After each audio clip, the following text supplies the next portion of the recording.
last week.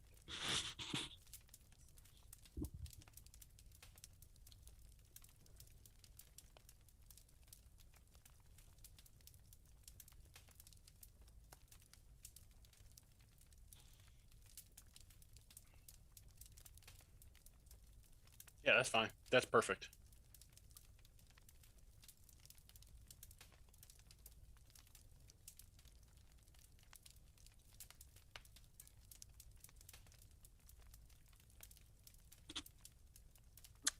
I wanted to just make sure in case he got targeted and hit that we remembered that he only has the one hit point. Although, can I roll for his hit points? Because it should be 1d4 minus 1.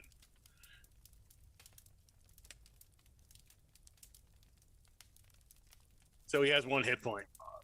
So he has one hit point. Okay. God damn it.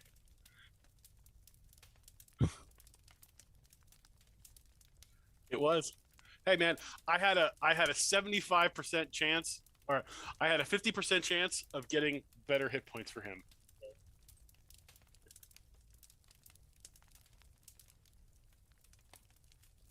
There we go. He's got 2 hit points. Fantastic. He just he just wasn't feeling it this morning. He was like, "No, you know what? You don't have coffee. Fuck you." I am in a very, very odd place right now. I have nothing to do this weekend. I'm ahead of all of my work. It's insane. This hasn't happened in like 3 months.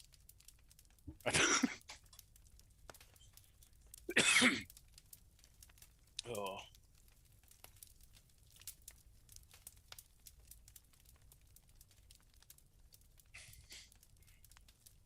are you sure we shouldn't rename this map to like Ruins of Thunderdome?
We have a Susu.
Hey, Chris.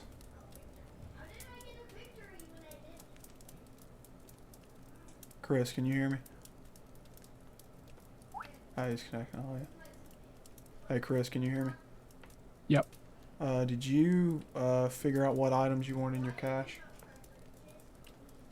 I was looking around, but I wasn't sure if I understood correctly. Because there's like, I mean, a whole bunch of magic items and shit that are pretty ridiculous. They're like listed as uncommon. So, Yeah, that's fine. oh, all right. Go for it. Trade giveth, trade taketh away. I'm sure. Sure you find a way. Also, though, I can't filter by rarity uncommon on the Oh, Chris, I got on you. the thing. I got you. Hang on.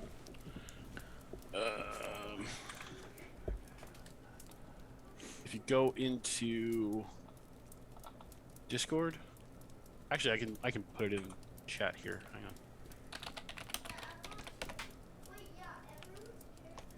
If you check chat, that link.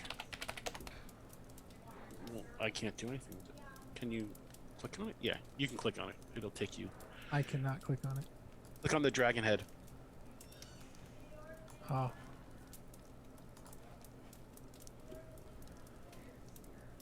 Thank you. Yep. Yeah, for some reason they're not listed as uncommon in Fantasy Grounds. Or at least I can't filter by uncommon. I can only filter by common, legendary, or rare. You may. I know John had to load an extra module in. I think it was the 5th edition SRD for magic items. Check Okay. your modules. Make sure you've got that loaded. That was not something that I had viewable by the players until John had me look at it earlier this week. Because like my fucking item window has like 72 pages. I think John said his only had like 7 at the time, so I think he had 22 or something after he loaded that module. Yeah, we have. So, should we be loading all the Smiteworks stuff, the SRD data, magic items? I would, because some of the items I'll link to y'all will pull from that source reference database. So What it about- won't. Sorry, go ahead. What? There's. I mean, I'm just looking at the stuff. Like, I'm assuming we're not using the Unearthed Arcana one. I don't think so. Maybe, Well, I mean, maybe not. that's mostly playtesting stuff. Okay, yeah, probably not. Acquisitions Incorporated. Yeah, you can load that. Can we pull spells from there? Yes, and I have the right to unpull those spells. See, that's why I just don't let people use it. Well, that was funny because I was talking with John. He's like, I just want to make sure you're okay with it. I don't want to break the game. I was like, dude, you're not going to break the game. If it's something that ends up being detrimental, I'll just fucking kill you and have your item materialize in a rock or something. What about like Curse of Strahd stuff? We should have it loaded too. Yeah, you can load that up also. All right. Okay. I don't know, a necklace full of pearls that have firebomb on it, or fireball might have been game breaking. I mean, the necklace runs out eventually, and then Yeah. you also got to worry about every time you fall down or get knocked on your ass. There's a 10% chance that necklace goes off in your pocket. And you just die. Yeah, total party wipe. Should we load Ultimate Relationships or just leave it for now? I would just say leave it for now. The only relationship y'all were building died last session, so. God damn it, my heart still breaks. Actually, John, you're lucky she died, man. You're lucky. I would have had to. My Wednesday game would be totally fucked. Yeah, your actions towards my sister in this game would have had repercussions across the multiverse into the game, where you're not even playing someone who knows her. Fuck That's you. amazing. That's amazing. Well, I mean, Gedrick's in. Yeah. Gedrick's in the Wednesday game. Yeah, we still have to deliver his body, or No, his nephew's body. Towley took it. Oh, that's right. That's right, Tally. I forgot Tally took it. I forgot. Whoa, why is everything blue? Ooh. It's nighttime. There you go. Cool. Fuck yeah. I thought maybe my monitor, like my HDMI cable was coming out or something. I was like, I didn't think it happened like that. I thought it was BGA that only did that. Okay. Hey Matt, can you hear me? Yeah. Have you looked at what item you want to have in your cache yet? Oh, I didn't realize I was getting one. Yeah, everybody no. is. Oh shit! Everybody is. Yeah, we didn't tell Otter his. You get some really cool shit, man. You do You some get cool shit. 5 common, 2 uncommon, or 1 rare. Or Yeah. Is there like a list, or is it like I'll just If tell you- you I want 1 if- rare or 2 it- uncommon, and you'll pick them for me? No, you can pick the items you want. have What I a would do, link. go in the module, your modules tab, and make sure you've got like the, I think it's the 5th edition SRD magic items module loaded. And then maybe a couple other magic items things in there loaded. And then when you go into the items tab, you can filter the rarity to like either common, uncommon, or rare, depending on which one you want to get. Okay. No rush or anything. And I'm gonna give a little bit of leeway here because I know it's kind of spur of the moment thing. So if y'all get items that you decide you want to change your item within the next session or two, let me know. We can work on that. Oh, well then I totally want a wand of magic missiles tonight, and then I'll switch it out. For a wand of cure light. I was gonna say, Jim, that list you gave me was, or that link you sent me was fucking awesome because Yeah, you could literally I put it- sort. I put it in chat here. It's in Yeah. it's in roll 20. Jesus Oh, Christ, it's in I would fantasy love. grounds. Can I get a wand of cure light wounds? Sure. Is that common? I don't know. The only rule was I don't think I don't can't think be wand of cure, attuned. yeah, wand of cure light wounds I think requires attunement. Yeah, I was gonna say there was a lot of like rare, common, and No, I can uncommon. cast. I can cast cure light wounds, so I should just be able to use it, right? There is no wand of light cure light wounds. Yeah, I'm thinking of Pathfinder. Yeah, that was the only caveat. Nothing that requires attunement. Yeah. Got it. Or The or Watch I Together totally up. I totally would have taken a wand of the war mage. Fuck that. +1 to my DC. Thank you. Is the Watch Together up? Because I am having a hard time. Yeah, I getting it. need to. Hang on just a second. It's blipping for me. Yeah. Okay. Cool. I just wanted to make sure it wasn't just me. I haven't reset my computer in a minute, so I didn't know. Okay, looks like 2 of you are in there so far. Acorn, you're muted if you were talking, brother. I'm gonna make a cup of coffee. No, sorry, I'm trying to load into Fantasy Grounds. It's taking forever. And then I will be back. Let's ring in a cube- little bit of Ghost. The Cube of Fortress or whatever the hell it's called. Keeman's fortress. Yeah. I thought that was amazing. That's attunement though, isn't it? No. It's not. No. You can have a 10 by 10. You can drop it and do 10d10 damage for anything around you, and then have a fort that you can go hang out in. It's amazing. Wait, where? Will you That's not, fumble? is that rare? Yeah, it's a rare item. Somebody should take that. Yeah, I know. That's what I was like. No, practical because I know if as soon as somebody tried to do it, Trey would be like, "All right, John, you're too close. You squished to death, and that's the end of your character. Roll a new one."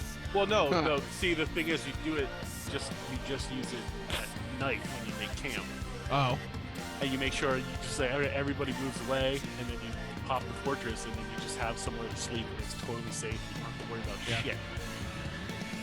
That the fortress and then the necklace of fireballs I thought was amazing. It's like I think it's either 10 or 60. I don't know why I think it's 60 in my head. That you have Necklace 60 of pearls. fireballs. It's awesome. Yeah, it's a rare item that doesn't take attunement. I was like, What? What the fuck?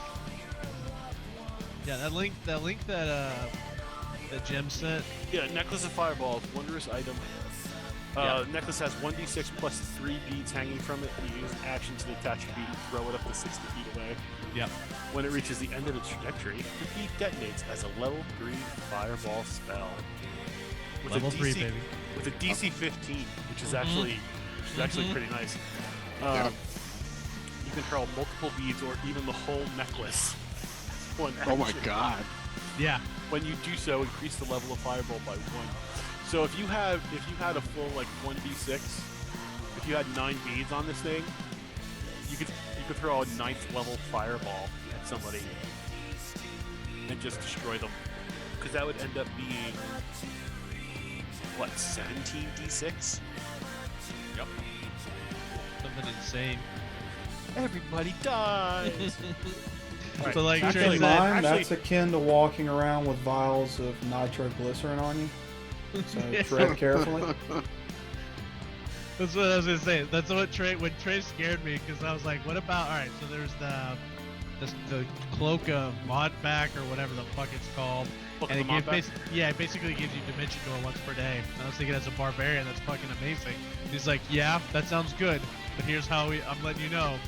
If you can't see it and you try to do it, there's going to be a 10% chance or so that you actually just phase into a rock and instantly die with all your stuff trapped inside and can never be. I was like, God damn it!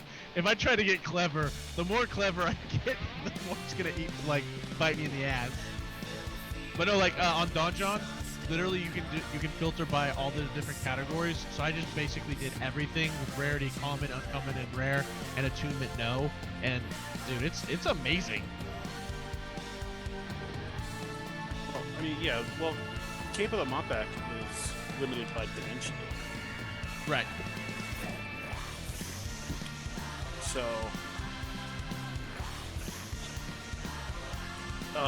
teleport yourself from your current location to any other spot within range. You arrive exactly the spot you desire. It can be a place you can see, one you can visualize, or one you can describe by stating distance and direction, such as 200 feet straight downward or upward to the northwest and 45 degrees north. You can also bring objects along, blah blah blah. There's no the range is 500 feet. Yeah. And actually, to what Trey was saying, if you arrive in a place already occupied by an object or a creature, you and any creature traveling with you each take 4d6 force damage, and the spell fails to teleport you. So you don't go anywhere; you just take 4d6 damage. Well, Matt. I know so you- Trey's meaner about it. Well, I'm just saying, hardcore, baby. Trey, Matt, what we've decided, or what I've decided to do, and I think Aaron Cadell is doing the same, is we're gonna do the adamantium armor each. Oh damn. Because you can get that, and that gives you from being able to be critted, and I can get half plate as a barbarian, and he can go full plate as a warrior, and so, and then I'm just gonna get a magic weapon, and so that I can at least combat certain things that are usually invincible to normal weapons. But yeah, those uncommon, that armor is fucking awesome, man. Oh, you got mithril as well. Yeah. I was just thinking as a frontliner, like, not being able to be critted on is gonna be handy. Totally. Whereas everything, I mean, there's a lot of different armor classes. Oh, I meant like. Oh yeah, for Otter. for me. Yeah, 100%. Yep, not having any dexterity issues, and yep. Yeah. I was even thinking Susu too, like.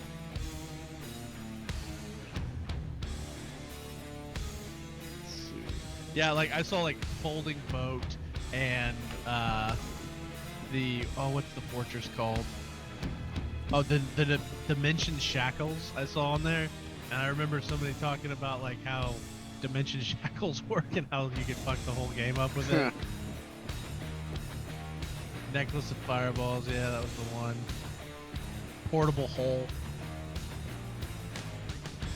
Yeah, but when Trey said five common, or 2 uncommon, or 1 rare, I was like, oh shit, like, how do I kit my guy out enough to survive hardcore? So. Man, there's fortress. Yeah, I know. That's so cool. Like, I was reading it, and I was like, what the hell? That's amazing. And then to repair it, you have to use a wish. Like, that's what it takes to repair it. Fuck yeah, it's stupidly good. I mean, like the door like it only opens at your command. It's immune to knock and similar magic spells. The tower is made of adamantine. the roof, the door, and the walls each have 100 hit points, immunity to damage from non-magical weapons, excluding siege weapons, and resistance to all other damage. Like, it's almost impossible to destroy. Can it be dispelled? No, because it's not a spell. Oh. It's a magical, it's a wondrous item. I just thought it was funny because I was thinking like all of a sudden you're in the woods, like in the thunder tree, and then you're just like, all right, well we're gonna take a rest. Boop. Yeah, it's a 20, it's a 20-foot per side tower that's 30 feet high. It has arrow slits on all sides and a battlement on top. Huh. Like you can literally just sit in there and just kill things. Yeah. And if they don't have magic weapons, they're not doing shit to you. I just thought it was interesting that you could use it as a weapon too, because you could literally drop it on everybody and do 10d10. Okay, is everybody ready? Yes, sir. All right. Or I mean, I say that about myself. Same as last time. Anybody that can chime in and give, a recap of something that happened last session, I'll give you 50 XP. That goes for you too, Matt, even though you weren't here. If you watch the videos or whatever, and you know what's going I on, haven't, but you I can could, throw I could something in. guess. I could make something up. Hey, if it's accurate, I'll give you your XP. I was the slowest one on the road, even though we had like injured people. And I don't have anything good. No, I'm not gonna bullshit. Otter was You're on lagging. the right track, man. You're on the right track. Otter was lagging so far behind. It was like he wasn't even there. Otter and Otter's sister survived the hell march that we had, but we did lose somebody. Oh shit! I saw that. I wasn't sure who though. The love of my life. Shut up, dude. My sister died. Yep. She was eviscerated. Someone, Oh. By a geyser, In a someone, geyser. someone may or may not have led her into a geyser. and may or may not have rolled. I don't blame you, Susu, but remember that time you saved my life? Totally negated. Even saying. damn it. Easy come, easy go. Then we made it to Thunder Tree. We met a druid. Yep. And Aaron, do you remember that guy's name? That druid took me to level 2. Druid. Not yet, but you're the only one. So But we Aaron, do you remember his name? Of course not. Damn it. I didn't have it written down either. Basically, we did a hell march though, leading from the fort, and we got attacked by a boar. We were basically starving. We did this weird mini game that we had a chance of dying. One of us in the party had a chance of dying, and one of us ended up dying. Oh, Couldn't man. make the rolls. It was down to, dude, it was so dramatic. It was down to the last roll. If we had a success, everybody survives, and if you fail, somebody dies. And we had advantage, and somebody rolled, and we I think I rolled a 1 still and a failed 3. the roll. We still failed, and yeah, one person died. Damn. And then now, oh, go Yeah. ahead. Someone named Chris, who will remain nameless. Accurate. Only So because everybody else had already used their skills. sweet Yeah. Jenna, who I had been building a beautiful relationship with, and who had hugged me, and who I've loved since I was a child, died in front of me, and so the only thing I have to remember her by is this hair ring that I made. Man, Trey must really not have wanted to roleplay that. They're leaving out that the death was at random. Oh yeah. So I literally put up a kill Any one list of and us had could've died, Chris including roll. you. Everybody was Yeah. on the table. Yeah, it was 8 people that could die, and we got to roll it. I was terrified I was gonna roll you, and then you would show back up, and I'd been like, "Well, Hey man, I need to roll your new Otter, character. Geyser." Yeah. All right. We found out Otter cannot swim in boiling hot water. Okay, so does anybody remember anything about the last probably 30 minutes when you guys got to Thunder Tree? Zombies, plant monsters, dragon. Yep. Yep. So in There's your the highlights. so we came into at the very south, like if you look at the southwest corner where we're at now, we came up to this hut and basically we found a druid. And as we were before we came in, there was a sign that said that beware, evil monsters alert or whatever. And we talked to this druid, which I can't remember the name of, and the druid explained to us that over the time we had been gone, basically it's been 8 years, and an event had happened called the Dragon's Yearning. No, that's wrong, but I'm just gonna go with it. And The tyranny of dragons. Tyranny of Dragons. There we go. And that had happened the whole time while we were underground, and that they were trying to act. That the druid is part of some faction. God damn it, syndicate. There it is, the syndicate. The That Emerald is- Enclave. The Emerald Enclave. Yes, syndicate. Anyways, they that has been investigating these weird human orc hobgoblin hybrids and trying to figure out where they're coming from. And he explained that that would be some information that they would want to know. So we're gonna go up and explain that. But we want to try to find our caches that are in our houses where we used to live. And he explained that the area in which we are going is very dangerous. A young green dragon lives in the very north middle building that's been secured, and that there's a young green dragon, and then there's zombies on the left, the left fortified house, and the right, like all the way in the right corner, which used to be the orphanage, by the way, Otter. And then down in the southeast corner is also a reinforced building, and that It's has zombie cultists in it. kids? No, we don't know. We don't know what we're Zombie getting into. orphans? We've got 2 buildings full of zombies, a young green dragon in the middle, and then we have a building full of What the cultists. fuck? Yeah. So are we leaving? No, we're gonna try to get our caches. We haven't voted yet, technically. I mean, yeah. Now that Otter's here, I'm thinking I might be able to pull off the whole get the The nope out. The nope out. So we discovered. So my house is the directly north of where we currently are, right where like almost the 1 is, just on the right of that, and then Bartleby's house is where the 5 is, and 2 is where Bartleby's dad's shop is, and they know that there's stuff there that we could use, and then Cade's house is where number 3 is, and number 4 again is where Susu was because of the orphanage. So I don't know where you lived. What Well, house my you were dad on. was a courtier, so probably somewhere nicer. I don't know. Is the tower claimed? Could he live in the tower? The Tower tower the is where the fucking dragon, dragon is. is? No, but I mean, can that be where Otter's house was? So we I'm have gonna to say fight the Otter's dragon? house was the farmstead that's been destroyed. So I put tokens, numbered tokens out for everybody's, basically where your homes were, as far as I remember y'all telling me. So number 1 is where Brennus's cache is. Number 3 is where Cade's cache is. 2 is the herbalist shop where Bartleby and Jedric's cache is. 5 is Otter, and 4 is Susu. Oh, okay. Okay. There you go. But yeah, basically the druid said it was cool for us to sleep there, and then also leave your sister. And while we're trying to get our caches and stuff,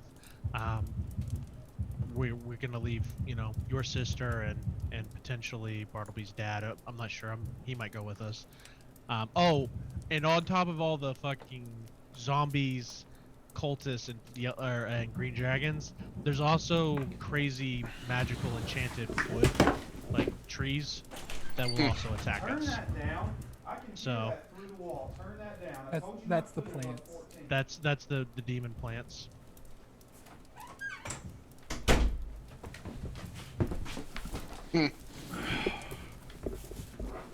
And now you're all. Oh, we killed a boar.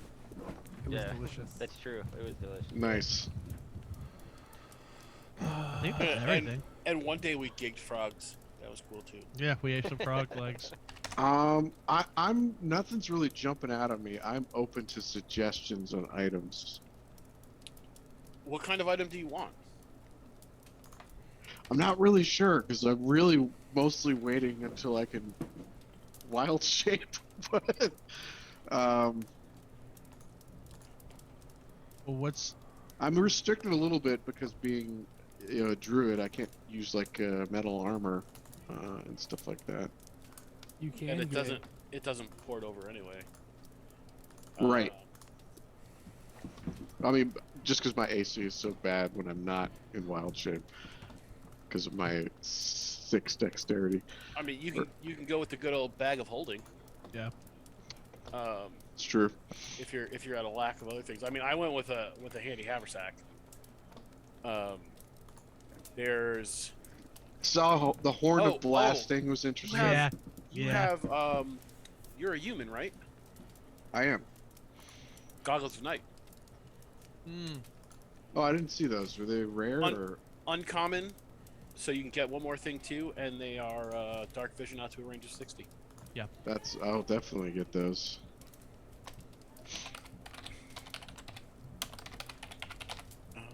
And then if you're looking for Can you link that in the chat?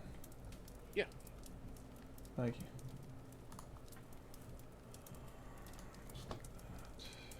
it's in it's from the DMG, Okay. page 172. DMG.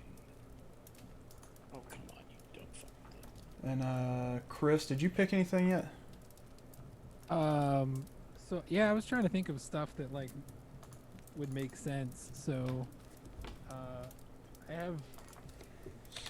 I guess there are 2 uncommon things, and then just like a little small trinket, which is just like a dagger, like a +1 dagger, and then I have +1 armor, and it'll be like the stuff that was left over from Wendell or from my mentor, kind of like his like hand-me-down adventuring gear.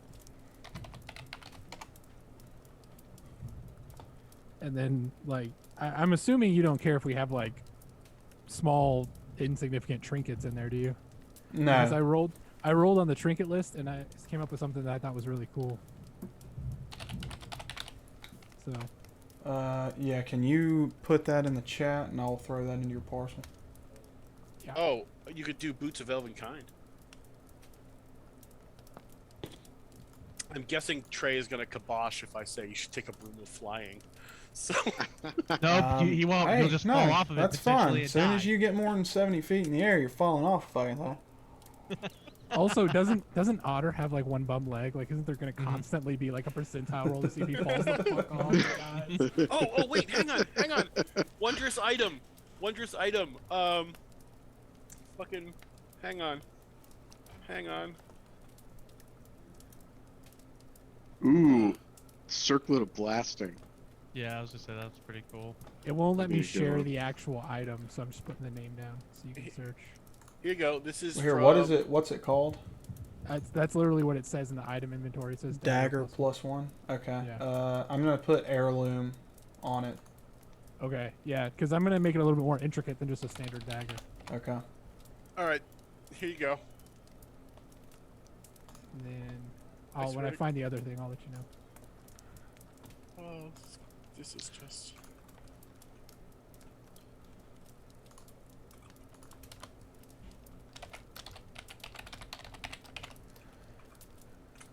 There you go. For Otter, it's from Tasha's.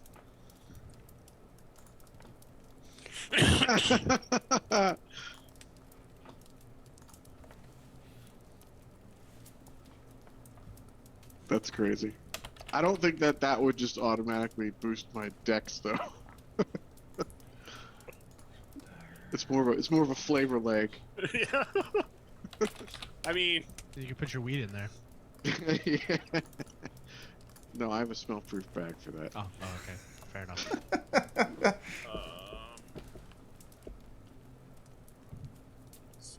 Decanter of endless water. ooh, drift globe. Drift globe's always nice. Oh, I don't have that one. It's Drift a globe. wondrous uncommon. It's from the SRD. Or no, it's not in the SRD. It's from I think DMG. it's from the DMG. Yeah. But basically, you can cast light from it continuously, and it follows you around. And you can cast daylight once a day.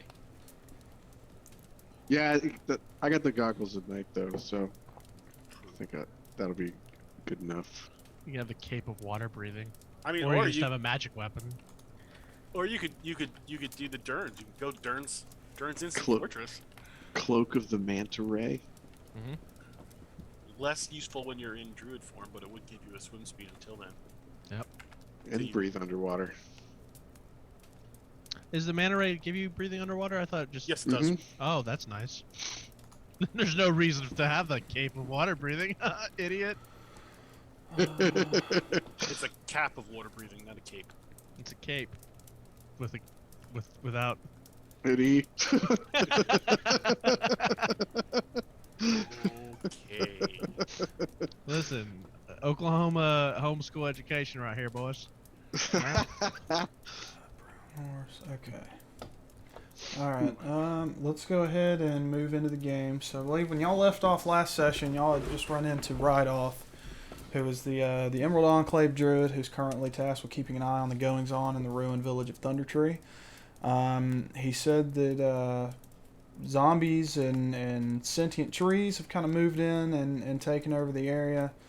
And he said recently, probably about 10, 11 months ago, a young green dragon moved in and is currently occupying, or at least he thinks is currently occupying, the tower on the north side of town.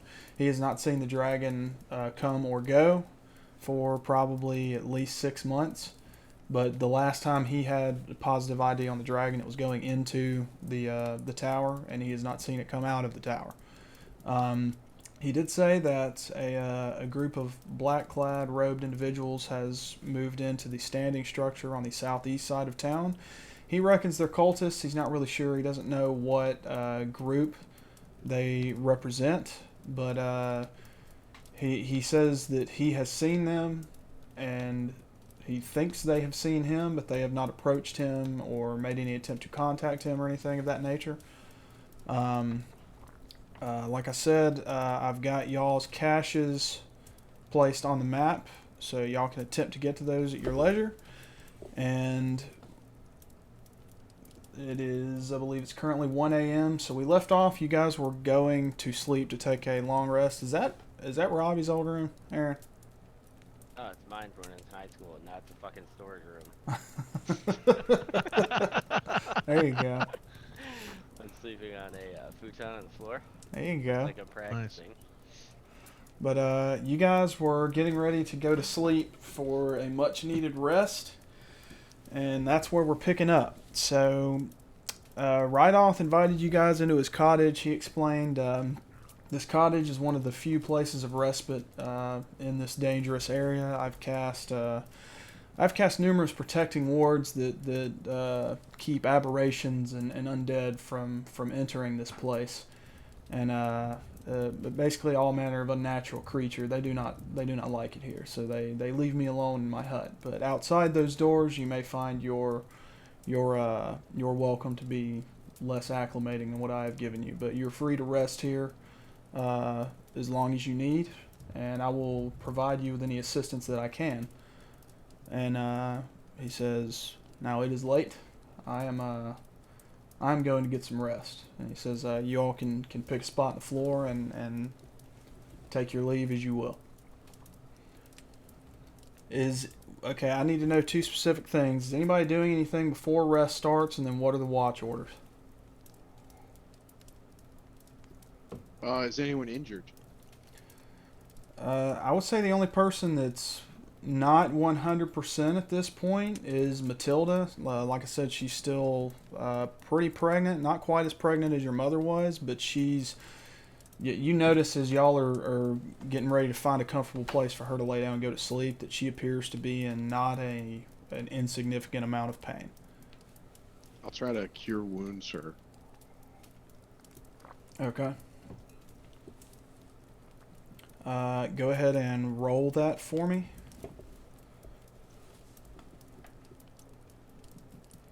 Okay. So you, as you're kind of examining her body for any kind of like injury or anything, can you give me a medicine roll?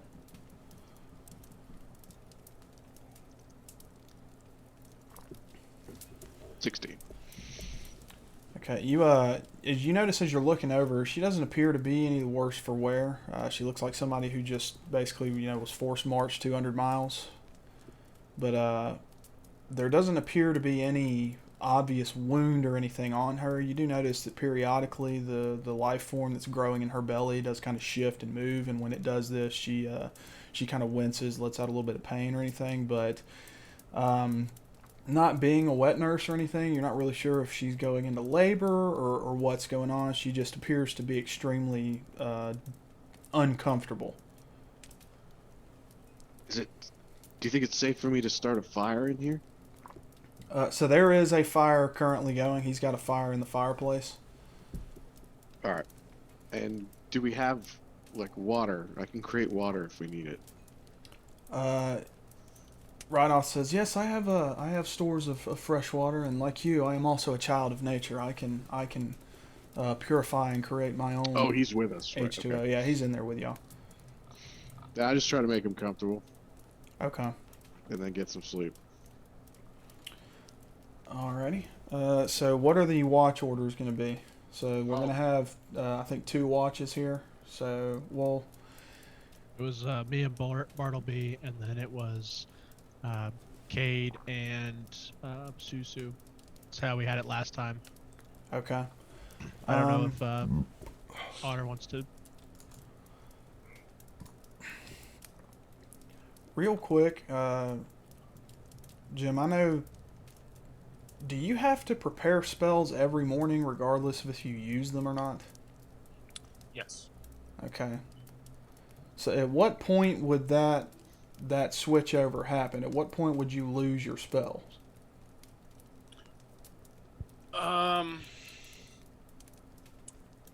Like if you're taking a watch, What a class? watch window. So he's a wizard.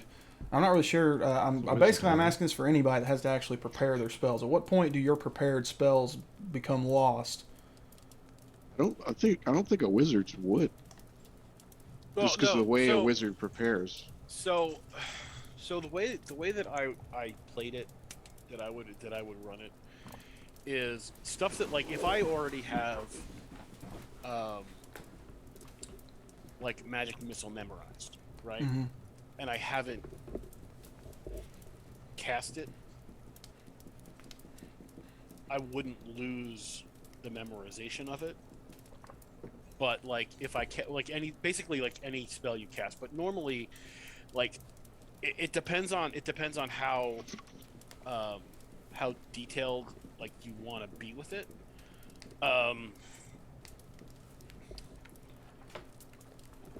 Where I'm gonna say, if you don't use your spell slots, I'm gonna say the spells that you concentrated and learned, you're gonna hold on to those until you basically take the time to study and prepare new spells.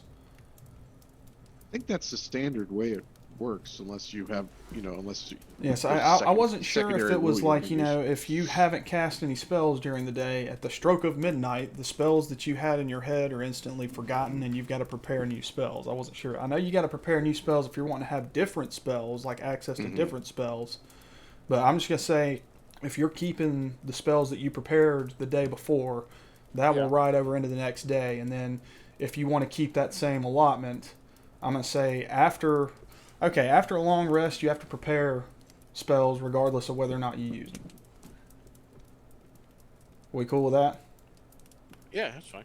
Okay. So since you're So taking how your much- first watch, you'll still have access to your spells. When you lay down to sleep, after your rest, if you get a long rest, you'll have to prepare your spells again after that long rest. But Yeah. if it gets interrupted or something, I'm not going to make you wake up with no spells prepared. Okay. Okay. So, with that said, how many spells can you have prepared at first level? 2. Well, no, I have 2 slots. Hang on.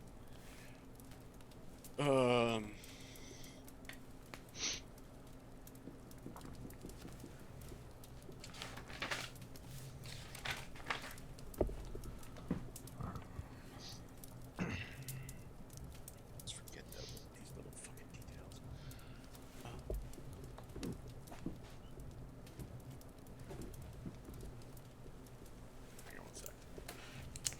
because you'll have all your cantrips.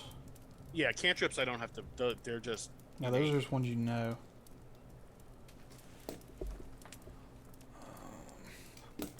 Sorry, what did you end up putting in your cache or your parcel, Otter? Did you figure something out? Yeah, I took those night vision goggles, whatever those were called. Goggles of night. I linked. Goggles of night. Goggles. And I just like it, so I took the cloak of the manta ray. Nice. Okay. That feels very druidy. I'm gonna play it like it's really like the cloak of the otter or something like that. Nice. But yeah. So it gives me a 60-foot swim speed and a breathe underwater. You're just wearing like an otter skin on your back, like So, an otter okay. skin rug. Yeah. So Trey, The otter skin cloak.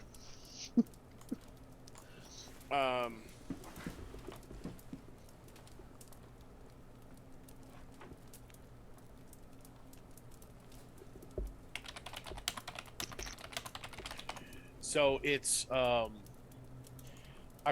can prepare a list of spells equal to my wizard level plus my intelligence modifier every day. So I can only cast at first level. I only have 2 castings, but I can prepare 4 spells because I think my int modifier is 3 right now. So I can prepare 4 spells, but I can only cast 2. Okay. Alright, so then you have access to all your first level spells. At the moment, yeah. Gotcha. Okay, that'll work. Alright, so unless anybody else has anything they want to do, we're going to go ahead and start the first, I guess, what is the term I'm looking for? Watch? It's in my fucking overlay. Cycle. So here, actually, Yeah, Trey, it's- this is right from the player's handbook, Trey, yeah, and it first covers watch. basically everything we were talking about. Okay, yeah, so a watch is 4 hours, 2 watches is 8 hours, but you only need 6 hours to get a long rest. That'll recover your spells and stuff, and then that also, both of those watches give you time to prep new spells and shit. So, with that out of the way, okay, so we'll cover that later. All right, remind me again, who's on first watch? Is Bartleby and Brennis? Yes, sir. Okay. Everybody else lays down. You guys are shooting the shit. Let's go through the first 2 hours of the watch. Brennis, give me a topic of conversation that you bring up with Bartleby. I just talking strategically about how we're going to move through the town, what caches we're going to hit first, what makes the most sense. Okay.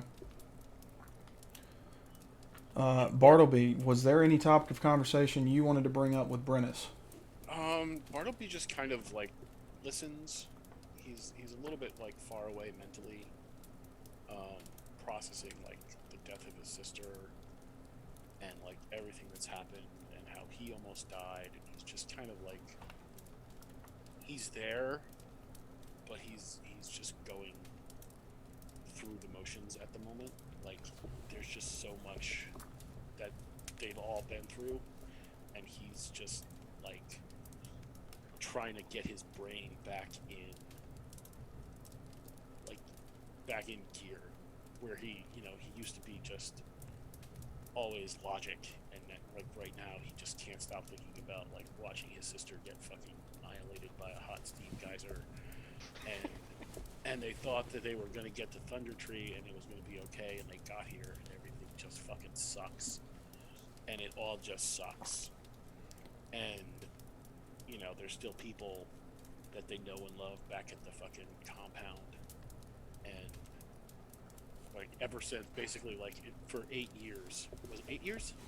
5 years. For the last 5 years, like for the past for the past 1,500 days, nothing has gone right, and it is continuing to not go right. So it's just like, he's just trying to process that, and he knows like he's the smartest one of this group, and he just can't stop thinking about like all the shit that's going to happen and what they need to do. And it's just weighing on him at the moment. Also, he really wants to punch something. As you're having a difficult time kind of dealing with this, trying to steel yourself mentally for what's to come, Jedrick notices the unease in your posture, and like you, even though he was trying to get rest, he was unable to do so. He comes over to you and he sits down next to you and has a nice little heart. Says basically, just understand. We need to take time to grieve Jenna, but it's given our current situation, we need to focus and just take things one day at a time. And I know it seems like we've got a mountain to climb here, and in a lot of ways we do, but every journey starts with a first step. I feel like we've made ours, and we need to keep going and do our best to honor Jenna's memory, because she would not want us to give up and get ourselves injured or worse because we were not focusing on the task at hand and dwelling on things that we cannot change anymore. So I know you miss your sister. I miss her as well, but we've got to move forward. I know, Dad. And about the time y'all finish that conversation, Matilda lets out an agonizing scream in the back corner of the cottage as she wakes up and starts grasping at her belly as the life form within her appears to be trying to claw its way out of her stomach. You have 1d4 minutes to figure out what happens before this thing chews its way through her intestines and out into the room. Did everybody wake up from that sound, I'm guessing? Yeah. Or is everybody still asleep? Everybody heard it. Whether or not you choose to wake up is entirely up to you. But I think, so I think I Otter run- would bolt awake. Yeah, I was gonna say I'd run over and make sure Otter was awake, and I mean obviously Bartleby and his dad are there. So, I mean, Brennis isn't gonna do anything. He's just like gonna be like, "What can I do? What can I do to help?" So Can we cut it? Oh wait, do I have to say if I wake up or not? Yeah. If y'all is everybody gonna wake up? I'm gonna wake up. Okay. I haven't gone to sleep yet. I mean, we were on watch, so. Yeah. Okay. So everybody wakes up when Matilda starts having starts letting out her cries. Rydolph wakes and he approaches and he looks at the girl very inquisitively, and he puts his hand on her forehead. He says, "Wow, you're burning up. What's is she sick?" He looks at you, Otter, because you tended to her earlier. Says, "What's the matter with her?" I healed her earlier. And he's like trying to assess, kind of freaking out a little bit, like what's going on with her physically. She as he's kind of looking at her, and everybody's like, she says, "This fucking thing is trying to eat its way out of me." And when she says that, right off, he looks down there. He says, "What is the nature of this pregnancy?" It's a hobgoblin. Or Compli- it's complicated. Complicated. Have you given birth before to these hobgoblins, or is this the first one? No, this is not the first, but this is gut rot spawn. Does this happen last time? How does it How does this work? No, it's never been this painful. And with that, Rydolph stands up and takes a few steps back. He says, "The wards. It's the wards doing this. The creature is trying to escape the wards of the cottage."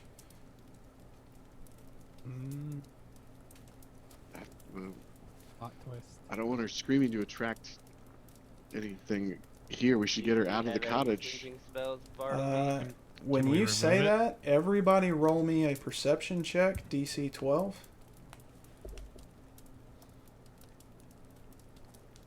Just got it. As soon as you start thinking about the amount of noise she's making, you hear shuffling footsteps and the telltale moan of the undead start to grow closer from the north end of the village. And Can they break through your wards right off? I do not believe that they can, but You can't stay here. Can we remove the child? I was gonna say, do you have a sleeping spell? And we can try and get the thing out. Trey, can we do we have any idea how much time we have? you've got about a minute and a half left. Like it's looking at her, she now has visible staining blood starting to appear on the front of her gown, and you can see puncture wounds start to form in her belly. We don't have enough time to get her out, guys. If this thing's gonna cut itself out, We gotta one way- cut it out. Yeah. Do it now. Okay. I only have a scimitar. Somebody Hang on. give me a knife. What's 5 times 90? Quick, somebody who does math. 450. 450. 450. Okay. Calculator. Okay. Hang on. We have 1, 2. Are the squares outside? I can't tell. Are they the big squares are what, 10 by 10? Yeah, the big squares are 10 by 10. The smaller ones are 5 foot. 6, 7, 8, 9, 10, 11, 12. 12 times 10 is 120. Yeah, I should be able to do this. Okay. So I'm gonna look at what's his face, the druid, right off, and I'm gonna be like, hey, drop your wards. I'll make a moat. They won't get through. We're still safer in here than we are out there. I'm gonna walk out the front door. Bartleby, it's too late for that. This thing is coming out now, regardless of the wards. Right, that's why I'm saying drop the fucking wards. I have a minute and a half. Trust me. I'm gonna go outside. I'm just gonna go outside the door, and I'm just gonna start casting mold earth, and I'm gonna do a 10 by 10 ditch all the way around the cabin. I have earth in that whole space, so I can actually make a 10 by 10 ditch all around the cabin, so the zombies cannot get to us. We can drop the wards. We'll be safe. She can give birth, and then we can pop the wards back up and do whatever we need to do. It'll buy us Go. more time. Brennis is gonna follow Bartleby out and just be Watch. there for watch, but also just in case zombies start piling up, be ready to help. Right. Do So you that's guys have a knife? Because if you're gonna try and save her, you have to cut it out. Yeah, I asked for one. I don't know if anybody's carrying one. I'm not. Right off, in kind of a rushed panic, approaches his kitchen area and brings you a rusty steak knife. Mm. I guess. Can I roll I perception produ- real quick to see if I see that rust on the way out? I produce flame and start like Okay, eating nice. it. I was gonna see if I could see it on my way out and just presto it to clean it off. Oh yeah. I'll say you're able to you have the forethought and presence of mind to sterilize whatever implement you're going to use to perform this emergency C-section. Right off looks at you dead in the eye, Bartleby, and says, "Are you sure about this?" Yes, and I go, and then Right. I have Glimfeather. I tell Glimfeather to circle the cabin and keep an eye out for anything that's coming. And let me know immediately, and I'm just gonna start the work. Brennis yells at Cade, "We hold this door." How hard is it to put the wards back up? I'll ask right off. I had to cast this spell continuously for a year. Yeah, don't drop those. And I'll say it whether or not Bartleby is still in the room. All right, hang on. Do not drop those. Let me see if I can.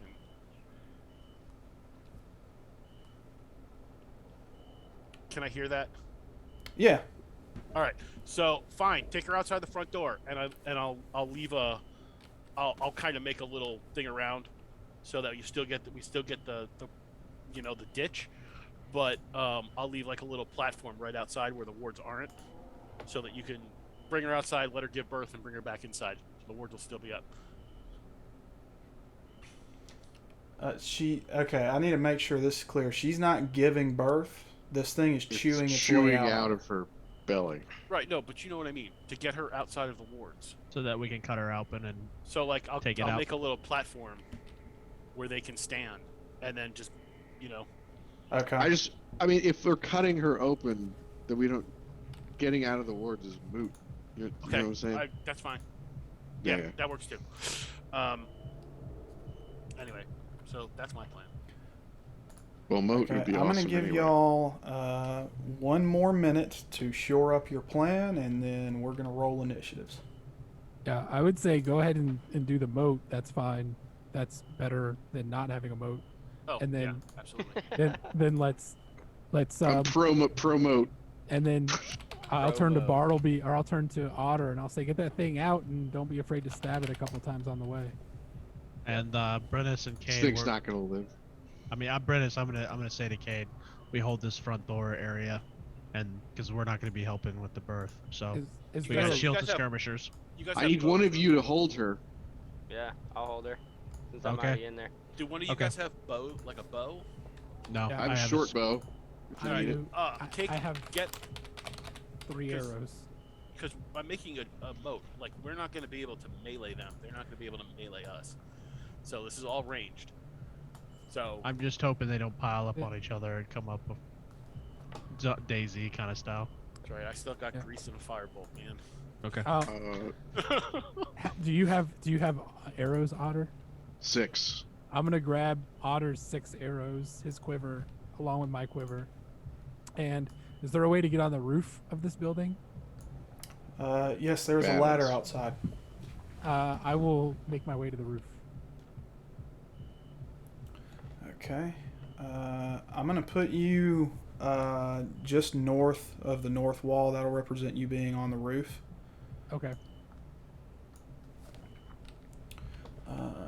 Give me just a second.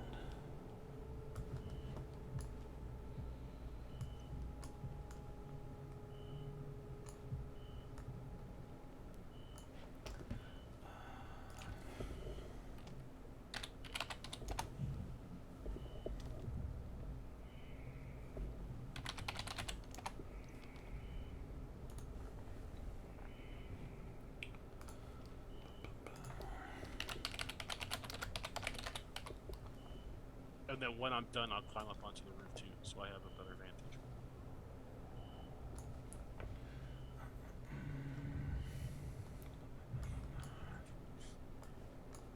So 19 times. No, 19 times 16. Make sure I get this right.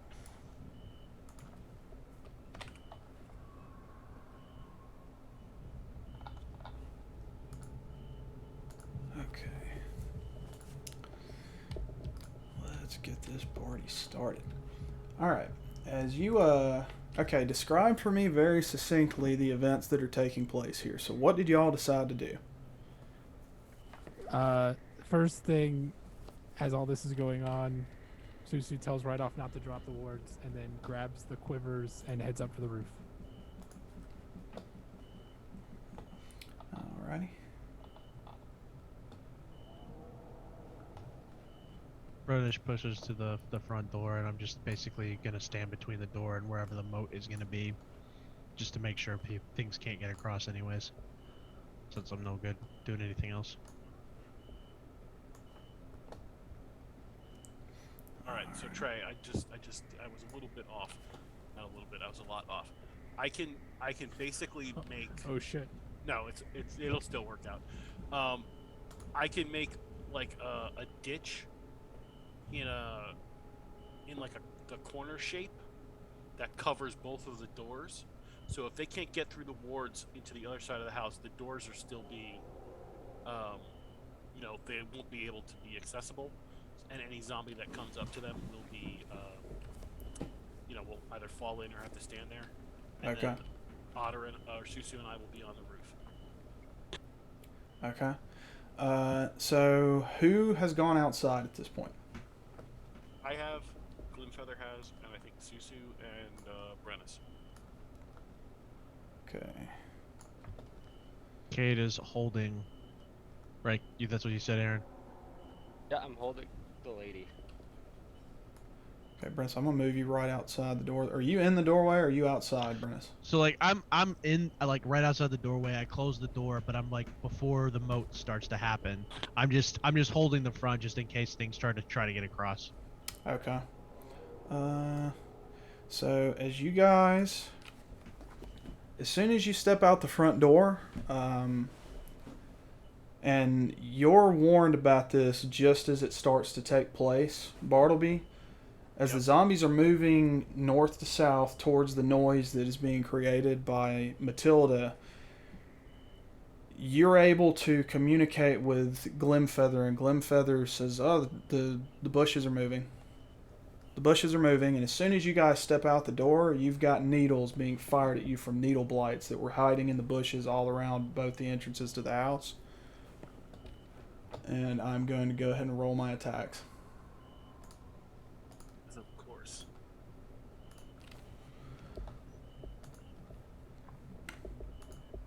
So did we make it? So we haven't made it to the roof yet. No, you have not made it to the roof yet. As soon as you step foot outside, you're being fired upon. Okay. Okay.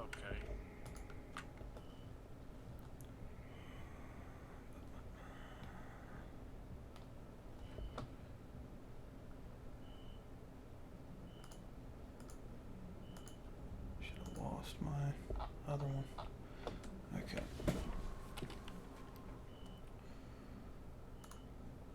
So that's attack +3. Alright, so I'm just going to roll naked d20s for this. So first one's going at Bartleby. This is at +3. So 6, that's a miss. Second one's going at Susu. 6 is a miss. The last two are going at Brennus. 10, I believe that's a miss. Yep. And 19, I think that's a 19's a hit. Yep. Okay. Damage is 2d6 plus 1 piercing. So that's 8 damage. So as you guys step outside, basically it's almost like machine gun fire. You feel little needles impacting the side of the building and bouncing off and hitting you in the back of the head and stuff. But Brennus, as you step out front, you get pelted and peppered with these needles, and they basically run right up to the front of your body into your face, and you take 8 points of damage. Oof. And I rage. Since I said I was the first one out the door, I guess I'm just wondering, is it like I opened the door, they started firing in, and they kind of caught crossfire because they're behind me? Or am I out the door? Are we No, all so there are out the two door? doors. So I'm assuming, so the ladder's on the north side of the building. So I'm saying you and Bartleby went out I the see. north door. Brennus went out the east door. Gotcha. So those are doors, the other things are windows. Got it. Yes. So then, I guess, well, I'll wait for initiative. So that surprise round is over. There is one thing that I feel compelled to tell you about these zombies in my setting. These are infectious zombies. In the event that you are actually hit by one, you're going to make a DC 10 strength or dex save to redirect the blow to somewhere more armored, or you can make a DC 10 constitution save to resist infection. If you are infected, you basically reduce your maximum hit points by 1 each day. When your maximum hit point is reduced to 0, you rise as a zombie. If you are killed while you're infected, you rise as a zombie. You can either amputate the infected limb, depending on where it is and if it is able to be amputated, to stop the infection. This has to be done before you take your first long rest. Or you can have someone cast Greater Restoration, which will cure the infection. This isn't like a cool thing where we become like vampire. I'm assuming we lose control if we become. No, you die. You become a zombie, your character is dead. All right. Welcome to being an NPC. That was worth a okay. shot. Yeah. I'm gonna ignore the blights and get on the roof. Alrighty. So I'm going to let y'all go ahead and move into your positions, and then we're going to start declaring actions from lowest intelligence to highest. Well, if I get a movement action, my initial reaction after getting shot at was to immediately slam the door back shut inside. Okay.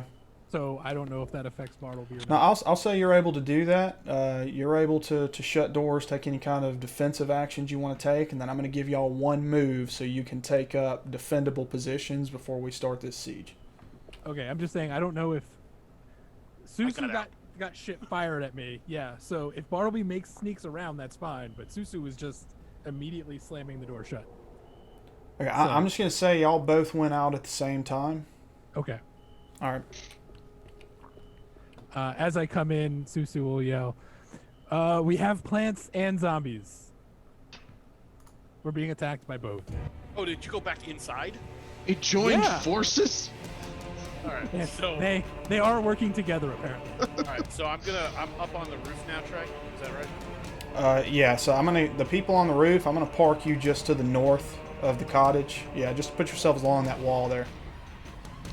All right, I'm gonna. Since I was outside too, initially getting shot in the face, I would immediately fall back, slam the door shut, and yell, "Fucking plant needles!" as I'm pulling the shit out of my face and arms that just got fucking shot up. Okay. So I'm on the roof by myself. Yeah, Awesome. yeah. Okay. 'Cause I don't have range. That's fine. Thanks, guys. All right. You saw me going back in. You heard me say, "Oh hell no." All right. Bartleby, So, come back in. so I'm up on the roof, and I'm assuming, Trey, I didn't have time to implement any of my ditch digging plans because you fucked us with plates. No, you've not dug any ditches. You're a dick. Hey, Okay, man, I said plant zombies. Plants and zombies. As Susu is knocking an arrow inside, he's yelling through the roof. The one place you don't want to be when Green Dragon swaps by? The roof. Just say. Whatever. All right. So I'm up on the roof. Okay, so is everybody in the positions they want to be in when this starts? Yeah, I mean, I'm back inside with it behind the door. Okay. Behind the runes. To be clear, there is no window along the north or east wall or west wall. That is correct. No, that is correct. Okay. Yeah, you have a window. There's a window where you are, Susu, and then there's a window by Otter's sister. I guess the druid could help me with Matilda if Cade, you wanted to help with the defense. Yeah, what do you want me to do? So Trying to hold this I'm gonna fucking ask doors. the druid if he'll help me with her, so Cade Uh, can have his hands free. Yeah, Rydoth says I've never performed a type of just need you to hold surgical her. action as this. Yes, I can hold her. And he's got mock confidence because he's just like, this has to happen. Well, the good news is that you have two druids who can heal shit. So if things go wrong. Yes. And I'm proficient in medicine checks. All right, so let's go ahead and start declaring actions. So first is Brennus. What are you doing? So the twig blights, the needle blights that are shooting shit at you, they appear to be holding position in the bushes, although it's kind of hard for you to tell what's a regular bush and what is a living bush. Good night, buddy. I'll see you in the morning. Get some rest. Can you shut the door? Thank you. Okay, they are going to... I will tell you mechanically, they're going to use a bonus action to hide at the end of each round. And try to fade back into the bushes, so that will be something you're going to have to deal with. Those of you that can actually see out the north window, you can see two of the zombies coming down the track currently, but you can't see the other ones that are north of the desiccated buildings there. Bartleby, you can see all of them. It looks like there are 8 of them headed towards the cottage. Okay. And I will tell you mechanically, every round that a loud noise occurs, like somebody screaming bloody murder, 1d4 more zombies are going to come out of the cottages and woods to the north towards your location. So, Brennus, what are you doing? I'm gonna try to fortify the door. I know he said the wards have never broken before, but we also haven't had a screaming person. So I'm gonna look around the shack, see if there's anything, and also yell, Can I get some heals? Alright, so Brennus is fortifying and requesting healing. That moves us to Cade. What is Cade doing? I am kind of helping him with the door, but keeping my eye on the little demon thing, just in case it gets out. I don't want it to kill the rider guy or otter, so kind of just watching both. Okay. So Cade, that moves us to Otter. What is Otter doing? He finished sterilizing the knife that I'm sorry, what was the druid guy's name? Right off. Right off. The one that Right off gave him. And he's gonna give a kind of a determined look to Matilda and hand her a piece of leather and tell her to bite down on it and try not to scream. And then look at Right off and say, hold her as still as you can. And then he's gonna start removing the clothing over her stomach first. Okay. I'm going to say while you're performing the C-section, I'm going to give her a Constitution check with a DC 14 to keep the leather in her mouth. If she fails it, she's going to spit it out and scream like a sumbitch. Can I argue for a will save for holding it? Okay, we'll do that. Alright, so Otter, that moves us to Susu.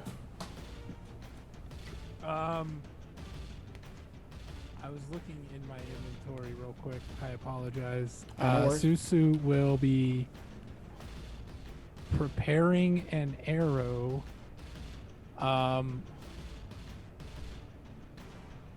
You said we were wearing some sort of clothing. I just don't have anything written down. Yeah, you're wearing like prison rags.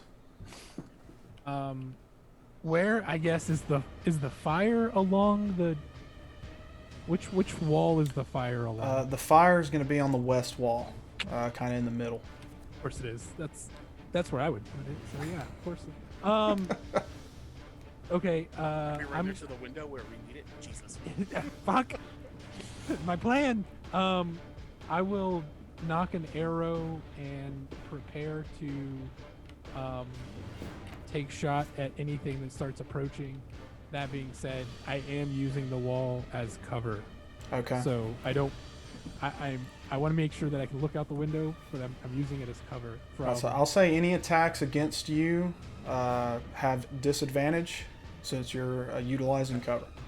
All right, and then the window, I guess I will either raise the window if it raises easily, or make it so that I can fire out of it. All right, so the Break problem it. with the Right. windows, they all have heavy shutters over them. The only way to open the shutters is from the outside. Of course. So you can see out of them, but it's like slatted. You might could fire through that, but firing through the shutter would be a disadvantage as well. Then Susu is going to prep possibly an action to try and break shutters. Okay. Like make your own arrow slits. Just like knock one. Yeah, if I can knock one out or something. Anyway, that's what Susu will be. Susu's currently thinking about how best to make an arrow slit. Okay. All right. So we'll make a. We'll say that's going to be a DC 12 strength athletics. If you have it. If you don't have strength athletics, it's just going to be a naked D20. Okay.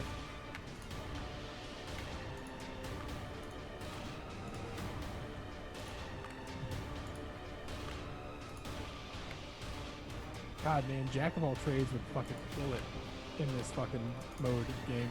Yeah. Okay, and then that leads us to Bartleby. So I'm on the roof. So what I'm gonna do is, fuck.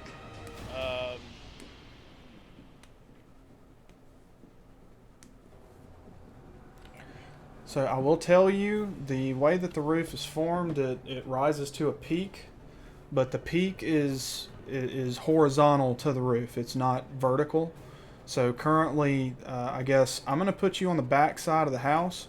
If you're on the northern end of the house, you're fully exposed to the 3 needle blights that are on the north side. If you're on the south end, you're exposed to the one on the south side. You'll have cover from the ones on the north, but If I they're scramble to, invisible like, trees, so there may be more to the south. Who knows? if I scramble to, so you said it's a steep roof with like a flat area like running across the top. Is that what's going on? No, so basically it rises to a crest horizontally, but it's not so bad that you can't move on it. It's just if you're on the north side, you will have basically partial cover from the vine blight. I think that's number 3. That's right outside the front door. If you're on the south side, you will have partial cover from the other 3 that are on the north side of the house. Does that make sense? Yeah. What if I'm like here? So you're going to be fully exposed to the 3 on the north side, and you will have the one on the south side, right outside the front door, will be firing at you with disadvantage. But you said they're along the wall of the house. No, they're not along the wall of the house. They're right on. They're on the map. Like, you see where they are on the map? No, I see zombies. All I see is zombies. I don't see any blights. I see one basically directly at the north corner, I think. Are they not? It says I they're see- visible. Oh, I see needle blights that look like zombies. Okay. Uh, That okay. Okay. Now I see. All right. So, shit. And they have that kind of range? Yeah. Jesus, of course they do. Welcome to D&D Dark Souls. If that roof is made of thatch, you're just gonna dig right back inside. All right.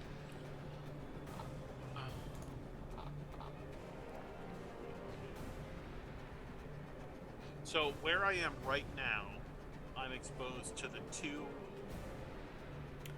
The 3 on the north side. So I think 1, 2, and 4. But I can also see the zombies. Yes. Alright. But I have what, half cover, partial cover? You have no cover from anything on the north side of the building. You're exposed.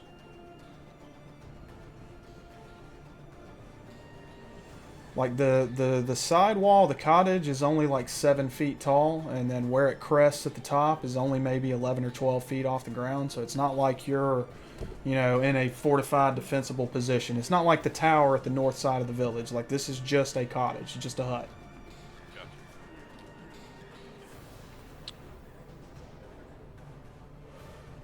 Okay, then what I'm gonna do is scramble over the ridgeline Okay. and shoot the light south. Okay. So I'm gonna I assume you're going on this side. Yes. Okay, then you're shooting. I think that's number 3, directly to your east. Yeah. Okay. All right. So I'm gonna go ahead and roll initiatives. All right, Brennis, you're up first. Okay, so I'm going to yell at the old druid. How good are these runes, and what can I put in front of the door to stop these assholes from coming in? And I'm gonna look around the room to see if I can grab anything. And I'm also gonna yell, can I actually get some heals? So, Healer's busy helping. what's the DC for cure wounds? Is it a D8? The what? Or sorry, It's a DC the for dice cure that's wounds? rolled. Oh, I think yeah, it's yeah, 8. yeah. It's a D8. Okay. Right-off is going to roll cure wounds on you. It's gonna be a D8. I'm just gonna use Otter's ability, so D8 plus 3. Yeah. So that's heal. He heals you for 9. So that puts you back at full, I believe. Yep. And My health at, by the way. right off, well, I've never had them tested to this extent, but I'm fairly confident that any aberration or undead will not enter this structure. If I yell, DM question, if I yell something to the, like Bartleby, could he hear me through the roof and through the commotion, or no? Yeah, he can hear you. All right. I just shout, "The runes are supposed to ward off these assholes. What are you doing up there?" And then, I guess I hold an action because I can't do shit. I'm just trying to fucking fortify the doors. I mean, if you want to use your reaction, I'll say you can change what your declared action was. I mean, really all you did No. was ask for healing and then shout, And try relay to- some information. And then also try to fortify it. Okay, I mean, if you wanted to fortify the door, you could take, he's got basically like a little wooden prep table that you could probably put in front of the door. It's not going to cover the entire door, but it'd probably get up to about your chest. Okay, I'll do Okay. that then. Something to slow it down, just in Okay. case they were able to break through. Okay. So, let me move this. Alright. Cade, you're up next. I believe you were keeping an eye on Matilda and making sure that the demon baby doesn't kill anybody. Yeah, I was kind of helping John a little bit, but trying to make sure that the demon thing wasn't gonna hurt Otter or the druid guy. Okay. So I'm basically just gonna hold my position right here. I might, I'll hold a defensive position just in case something happens though. Okay, I might suggest if you want to hold, there is another door to the north, maybe set up there, and you can hold a defensive position there. Okay, I'll do that. Okay. I didn't even see that one. Go to the north. So Alright. going to the northwest corner of the house where I will try to fortify this door while also keeping an eye on Otter and Watson. Okay. Give me an idea of what you would use to try to fortify the door. Like, okay, so I'll say you find some broken bones that have been, like beef, like stock bones or something, have been broken, had the marrow taken out of them. You're able to kind of wedge them and shim the door so that it won't open and it's more sturdy. Okay. Badass. I'll just break the bones into some pieces. Maybe how long are the bones? We'll say they're like femurs, so they're probably a good 2 or 3 feet. So, giant fucking femurs. But I'm gonna break the femurs into thirds, and I'm gonna jam them into the side of the door that opens. Okay. I'm assuming it's my right. All right, so we'll say the Door. exterior doors are fortified. So good luck getting back in, Bartleby. And we will now Incline move to plane for the win. Glimfeather. What is Glimfeather doing? I don't think we covered that. I need to add him to the party sheet. Alright, so Glimfeather is going to come here, do the help action on this blight, and then he's going to touch. Hey, Jim, can you turn up your mic at all? Yeah, sorry. That's okay. I'm having a hard time hearing you.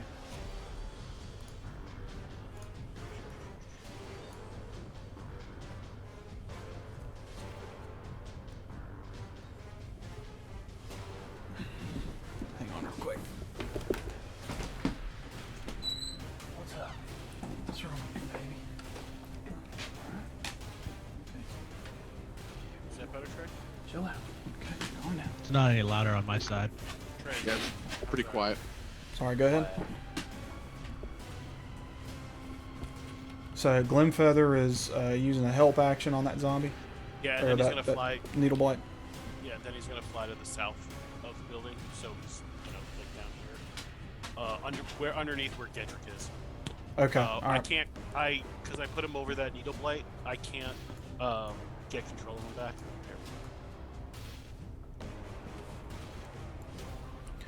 Okay, so that happens. Otter, let's go ahead. Roll me a medicine. We'll say DC 11 to successfully remove the hobgoblin fetus. Okay, so you're able to deftly maneuver this steak knife through your sister like some steak. And let's go ahead and roll her willpower. I'm gonna say she is a strong-willed woman, so we're gonna say she has a willpower of 12. So I'm gonna say DC 10. We'll roll D20 at +1. Okay, so she looks at you while you're cutting her open. She doesn't make a sound, but you can tell that just by the look in her eyes, she wants to murder you right now. As you're cutting, That's somehow reassuring to Otter, and he works even faster. yeah. So as you're cutting this infant out of her, She stays awake for most of it, but as you start to open her up and the fluid and everything starts to come out, and you pull the child out of her, she passes out. And as you get the child out of her, it starts to weep and cry like a normal infant. Does it look gross though? It looks like a kind of a cross between, like, I would say maybe like a kind of a drow like child, but it has more of kind of a goblin-esque type of feature to it. But you can definitely tell the humanoid aspects of it, where it's been crossbred with a human mother. There's a lot of hate in my heart. So I was really trying to ride this line of, is he going to go there or not? And I just cannot reconcile the hate. He is going to toss it over his shoulder into the middle of the room and yell, "Kill it!" and try to heal her. Okay. So you all, as you... And he looked with disgust. He does this. All right. So I'm gonna have the heal go for next round, Yeah. and you all hear Otter give his order to kill the infant as he goes back to mending his sister. And The voice that says "kill it," he doesn't even recognize. It doesn't even sound like normal him. at your command, Rydolph almost kind of recoils from you, and kind of takes a step back and starts reassessing the situation. And we're going to move on to Bartleby. All right, Bartleby is going to cast Firebolt at that blight needle, or the needle blight, rather. Okay. And I do that with advantage. Burn, baby, burn. That's the idea.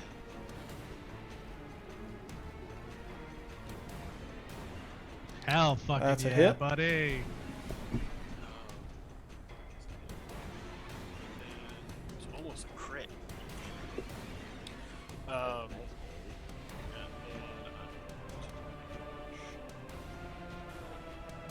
There you go. Describe your attack as your firebolt obliterates this needle blade. Fuck yeah. So Bartleby just he's in a bad mental place right now, so he just kind of goes really quiet. He just like summons the fire to his hand and just flings it at the needle blade and just silently mouths, "Fuck you." And he's just raging at the universe right now. I'm pretty sure he's not gonna stop. Alrighty. So let's go to Needle Blight 1 is now going to attack Bartleby with disadvantage.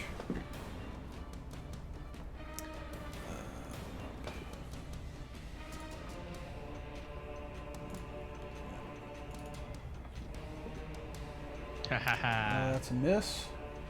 And Needle Blight 1 is going to take a hide action to fade back into the bushes.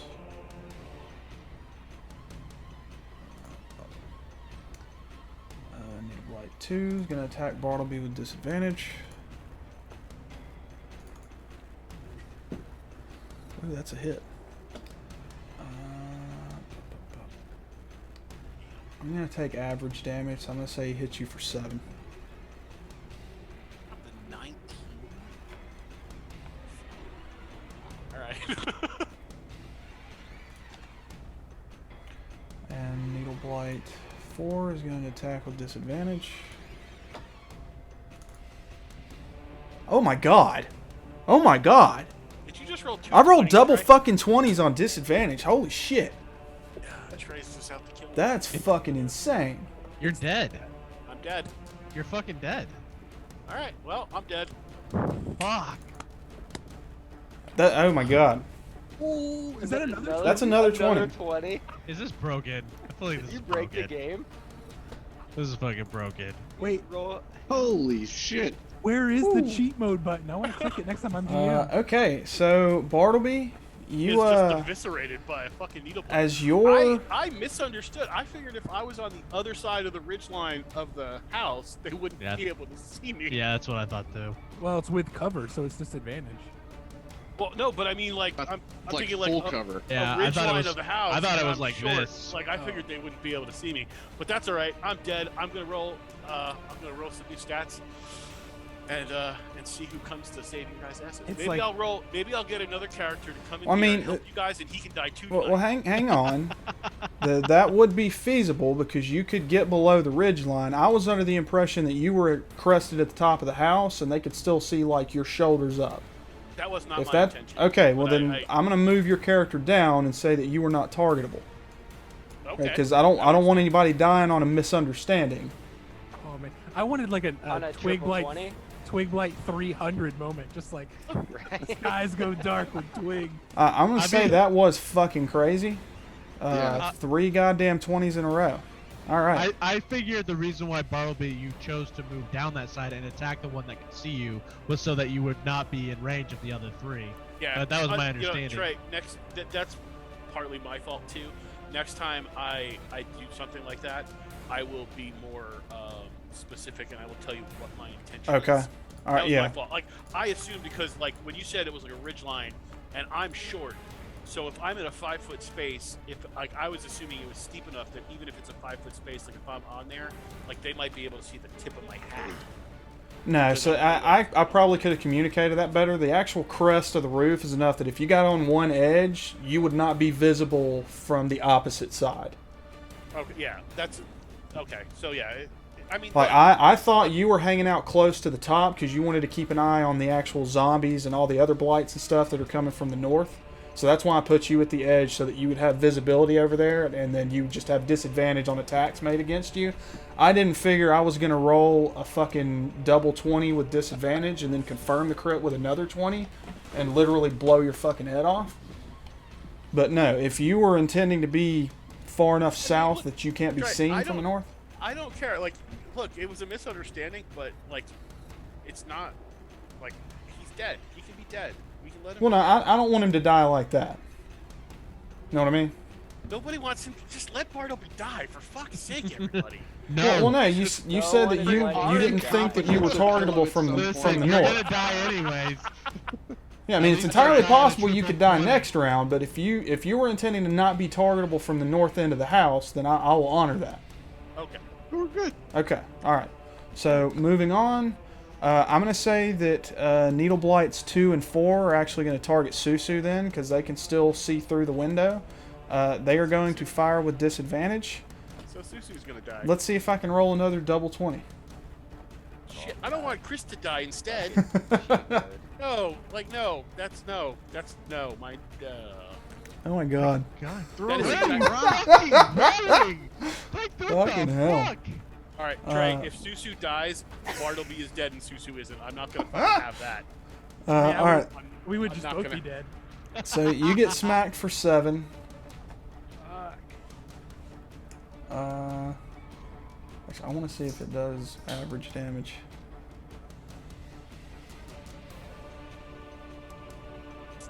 No, it didn't do average Susu, damage. how many hit points do you have? They puts him in system shock? No, he. Yeah, I think anytime you take more than half, you have to roll a system shock roll. Oh. So he rolled success. I don't think anything happened to him. I'm going to roll again for number 2 because he would have been targeting as well.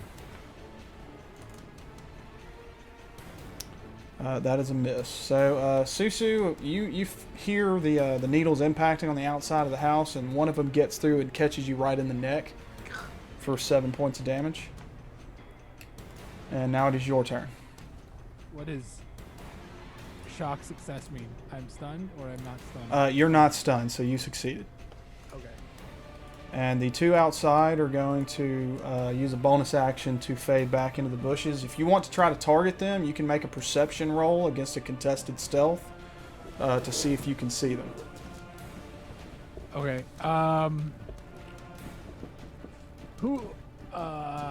Susu will like rip the little thing out of his neck, and then I'm gonna roll kind of away from the window so that I am like not even looking out the window, I guess. Not targetable or whatever you want to say. Okay. And then I will honor Otter's wishes, and I'm gonna put an arrow in the little Chucky doll. Okay, I'm gonna say this is gonna be a coup de grace. Just go ahead and roll me double damage. Okay. I don't know how to do that, so I'll just roll twice. Yeah. Can that's you fine. look at that helpless little child and kill it? Yes, I Hell can. yeah, you can. Yes, I can. Hell yeah, he can. I was about to say grab it by the leg and smash his brains out. So I'm really glad. Also- I'm glad you did it your way. Also, I don't know. That's I don't some know. Lannister shit. It was gonna get some real fucking medieval shit. On I don't my know. I don't know if baby hobgoblins count, but my favorite enemy is now hobgoblins. Hell yeah. So, Susu, describe how you kill this baby. Like I said, he kind of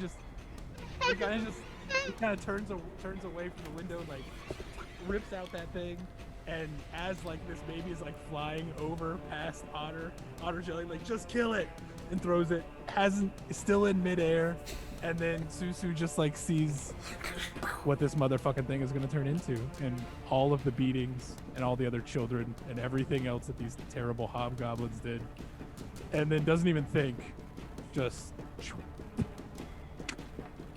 and like pegs it midair as it starts to like roll and tumble.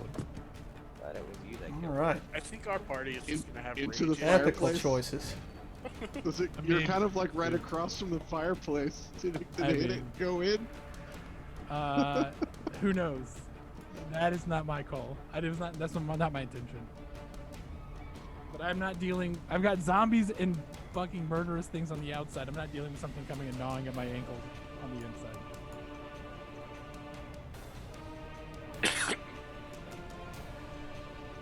Ray, I am gonna give myself an alignment shift. By the way. Okay.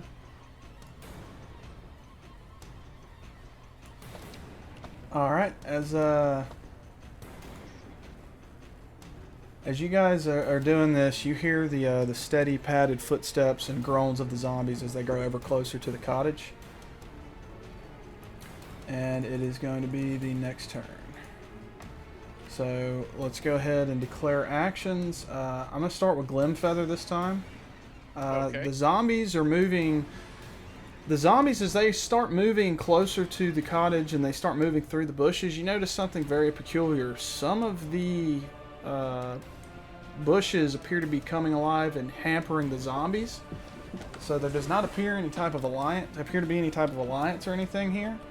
But a couple of the zombies are making it, just walking down the path headed towards the cottage. What is Glimfeather doing? All right. So Glimfeather's gonna pop back around. He's going to do the help action on this zombie, and then go back to where he was.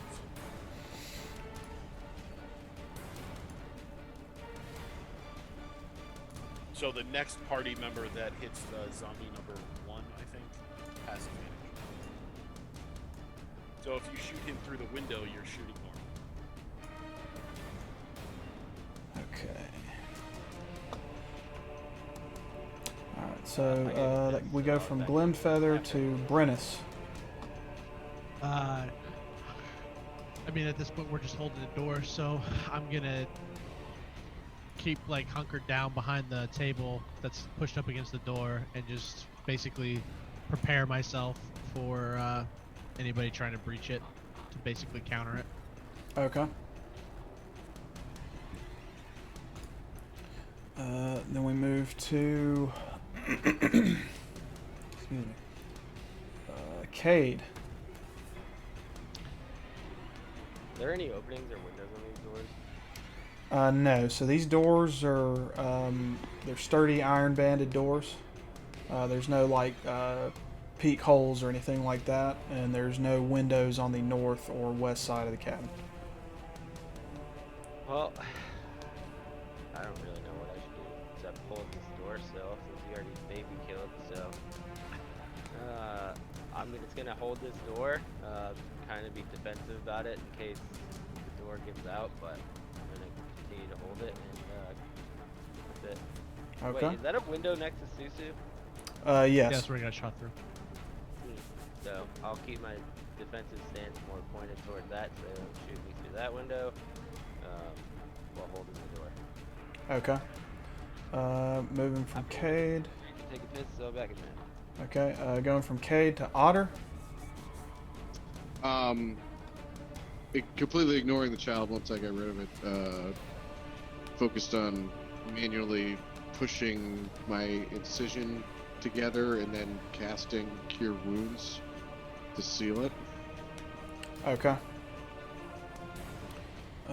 Moving from Otter to Susu.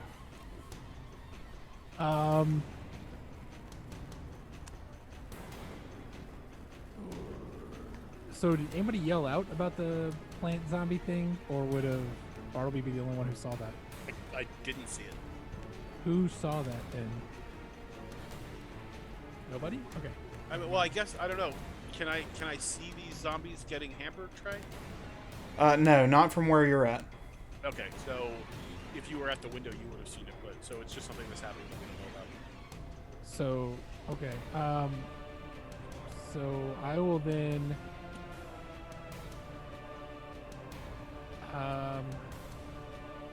My thing is frozen, but my intent was to step up to the window, use the back end of the bow to try and puncture out one of the slats, I guess with the strength athletics check, and then go back to hiding behind the wall.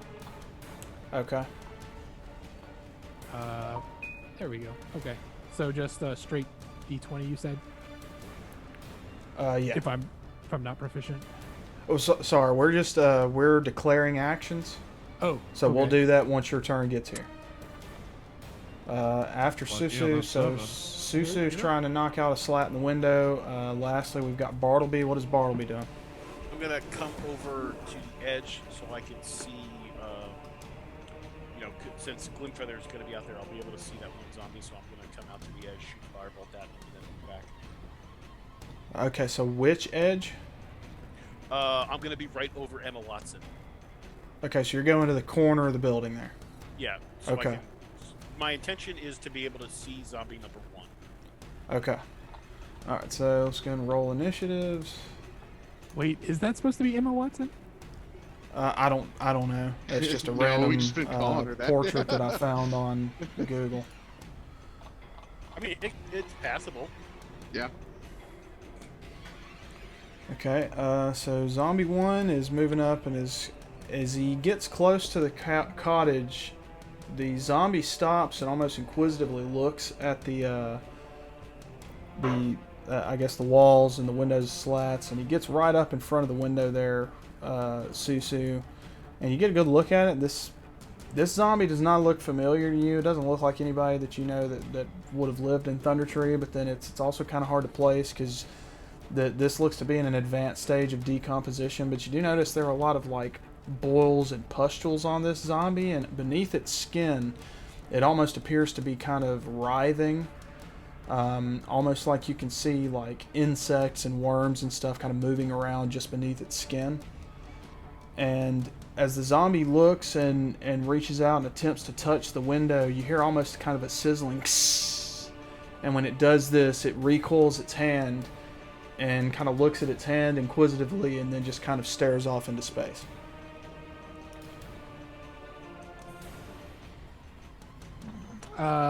Okay. The rest of the zombies are going to advance on the cottage, and any of those that make it to the cottage, you will see a similar event unfold. Any zombies that move within 5 feet of or near, through any of the bushed areas, get tangled up in a mess of writhing vines that attempt to grab the zombies and kind of constrict them and pull them down to the ground. And that's going to move to, I believe, Susu's turn.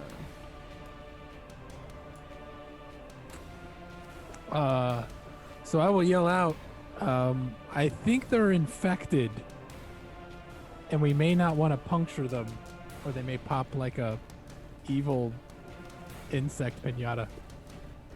And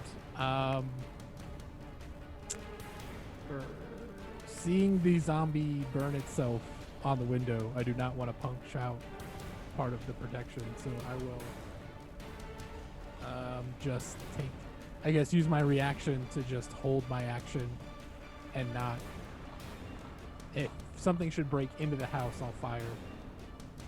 Okay. Is the plan.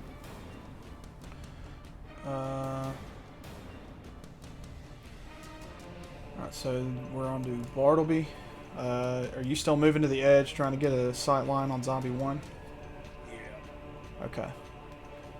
And I won't have advantage because Gloomfeather is last in initiative. So. I mean, if you want to, you can hold your action until he goes. I feel like that's a little too greedy right now. I'll just Okay. take the shot.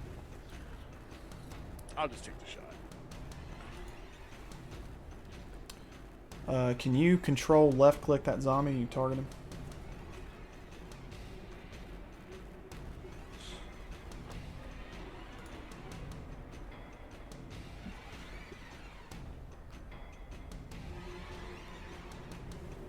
It's going to be a hit.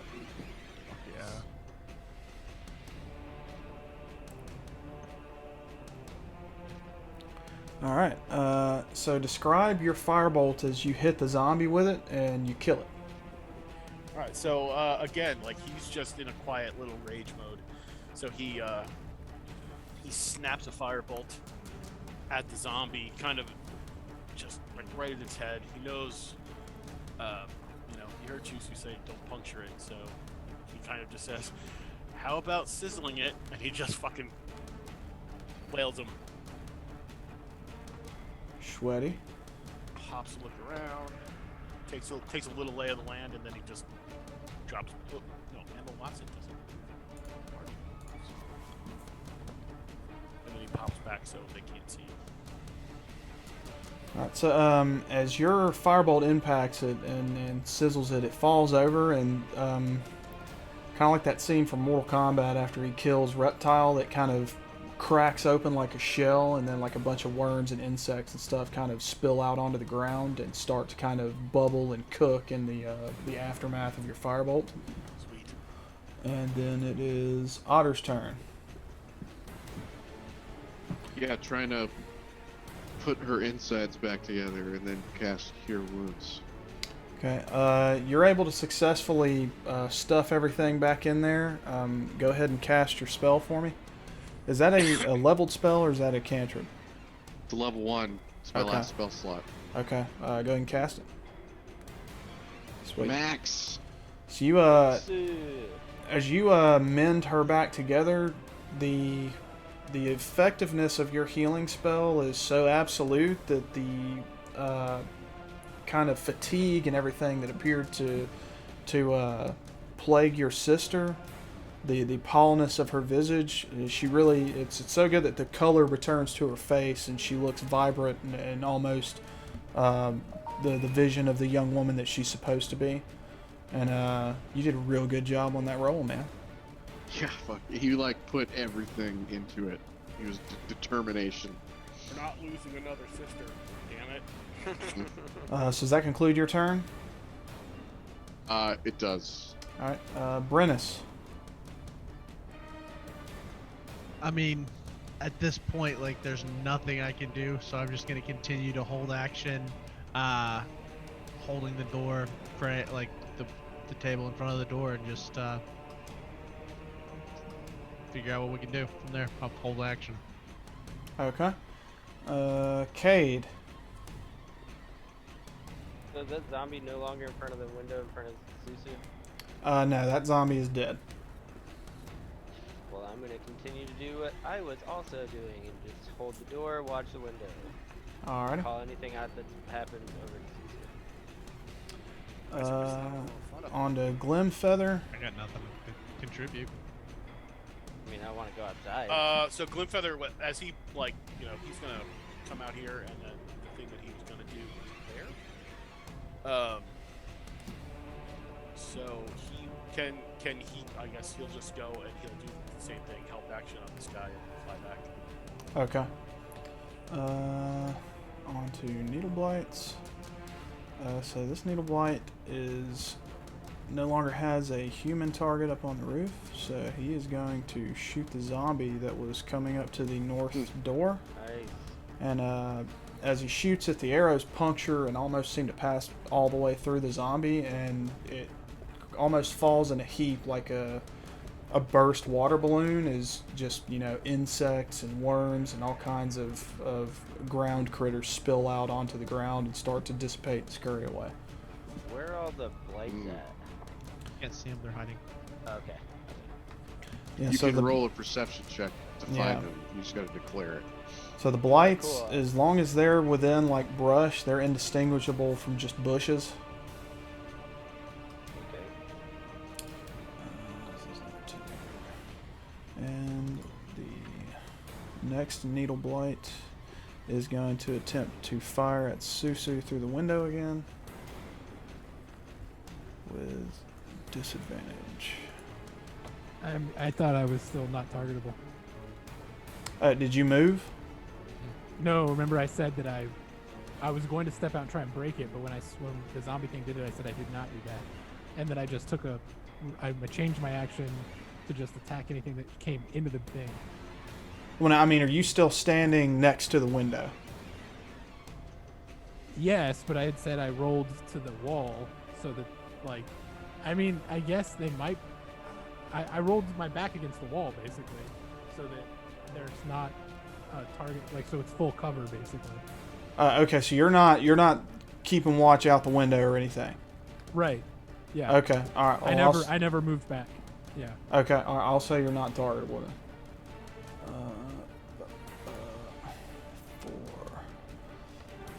4. Number 4 is gonna move here and take a shot at Cade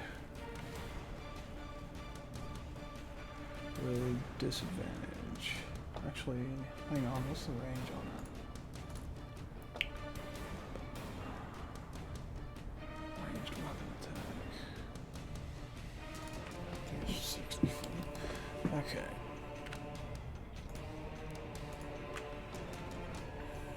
Disadvantage. Alright, so Susu, as you bury your back against the wall to remove any sliver of yourself from visibility through the slats in the window, you hear needles kind of impact the window and bounce off, and one of them gets through and embeds into the wall right by Cade, just narrowly missing him. And we are on to the next round. So, again, zombies are coming towards the place. Any that get close to a bush or a wooded area appear to get slowed down by entangling vines. And what is Glimfeather doing? Question before you do the next turn. Since I have a shield, when you run those turns, do I have a chance to block that? I mean, not really, because the shield automatically applies itself to your AC. So it's kind of a passive thing. Cool. You could declare, I think you can declare a dodge action or something as your action for your turns. I think it increases your AC by 1 or 2, but like that's your action. You can't attack or anything. Absolutely. No, yeah, that's cool. No, that's good to know. I didn't know that. So. Okay. Sorry. No worries. So what is Glimfeather doing? Glimfeather is going to hover, like he's gonna kind of go like straight up, and he's gonna, if he sees a light pop out, he's going to telepathically tell him where it is, and then Bartleby will be holding his action until the light is visible. And fire it, like, until I can fire at it, and then he will move fire it back. Okay. Alright, we'll do that. And your mic is still really low. I don't know what's wrong. Like, I can hear you That's better now. better.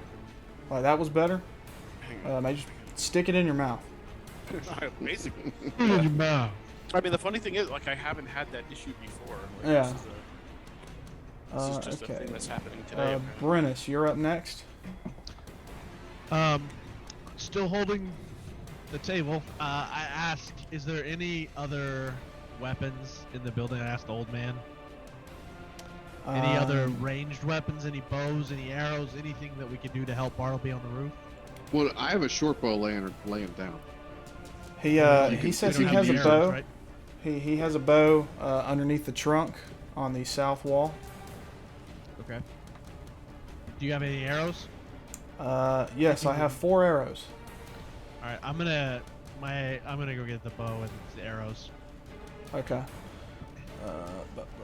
And moving from Brennus to Cade.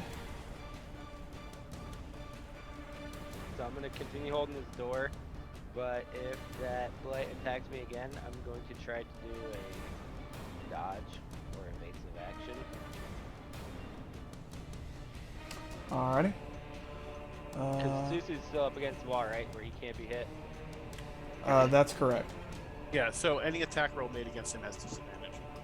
Okay. So yeah, if that Dodge. happens, if as long as I'm standing near this door, if they try to hit me through the window again, I'm gonna do a dodge thing. Okay. Moving from Cade to Otter. So she looks like she recovered quite a bit. He's gonna like kind of give a sigh of relief and then grab the. How big is the window? Like, I have a shield. Could I physically just cover the window and hold my shield, blocking, giving us cover? Or is I'd the say window yeah, much bigger? that'd be pretty viable. I'd say the window's not much bigger than probably maybe 2.5, 3 feet wide and probably about 2 feet tall. I'd say So probably the- 2 feet tall, maybe 2.5 or 2.5 feet tall, about 2 feet wide. It's taller than it is wide. So I've got a wooden shield, and he's gonna look at Nirmathas and say, "Watch her." And he's gonna grab it and move up next to Susu and physically block the window Okay. to protect the inside. What's happening out there? I was a little distracted. Zombies are trying to force their way in. Twig blights are shooting shit at them. And I think they may or may not be fighting each other. I think we may be in a Plants vs. Zombies situation. Natural enemies. Okay. And moving from Otter to Susu, what is Susu doing?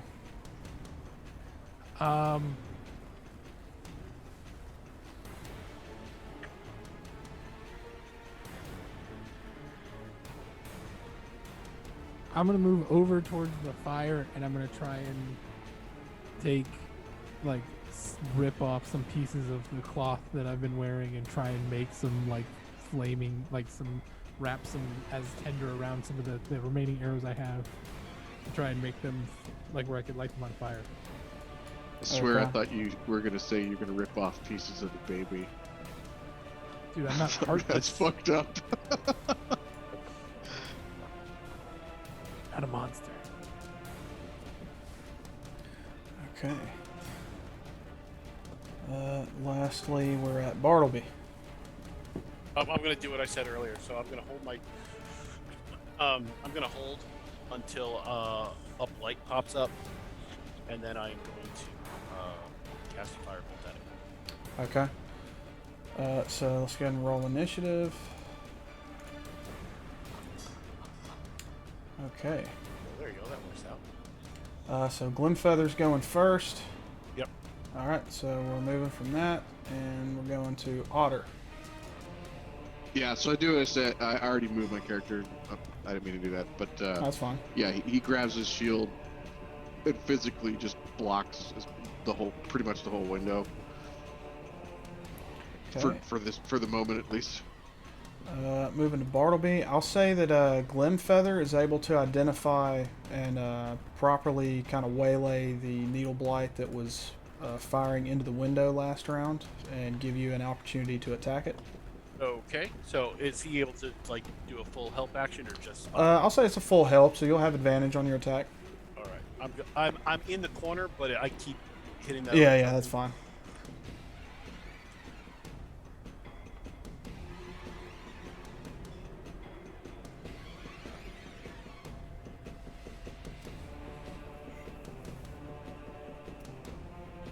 That's a hit.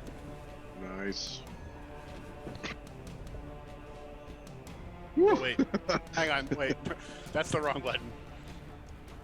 There we go. All right. Describe your attack as your firebolt kills this needle blade.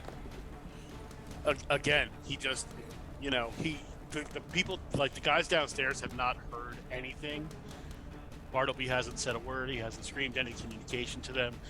All they see is, like, every couple of seconds, they just see a firebolt fly out from the roof and something get, like, obliterated. He is in a mood. We're on to Cade. Still holding that door? So Otter's now exposed to the window, right? Yeah, but he's got a shield up, so he's kind of protected against anything that would come through the slats on the window. Does that protect me too, or just him? It protects both of you. So, but for all intents and purposes, the window is now closed. So nobody can see through or shoot anything through that window. It'll just impact his shield, as long as he holds it there.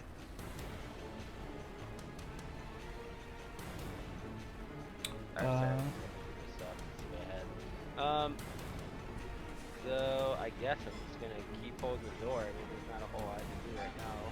Okay. If something does happen to get through the window, I'll continue to do the evasive maneuver or action. But right now, it's just making it exclusive when you get hit by anything. Moving to Brennus. Still holding that door? No, the door is barricaded still with that table, but I'm moving to get that bow and arrow that the druid said he had, so I'm going to grab that. Okay. I'll say you're able to get the bow, and then you can take up position anywhere in the house wherever you want to put yourself. I'm gonna go back to the door where I was. Okay. Who has that? So what do you need to use a bow to be good? Is that a dex thing? Yeah, it's a dex, so it's a ranged attack. So, If it's a good bow, then you should definitely look at it and give it to whoever has that attack.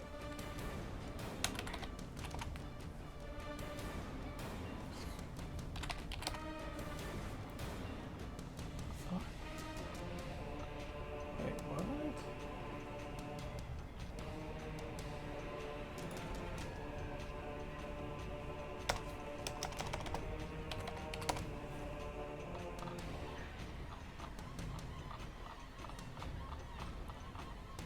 Wait, the Wrath of God will be played by Martin. Okay. I'm putting a short bow and arrows into the chat, John. Just drag that and drop it in your inventory. Okay. I Yeah, got make sure you- catapulted out of the house somehow. Here, I'll move you back in. Just make sure you set it to equip so it'll show up in your action tab. Gotcha.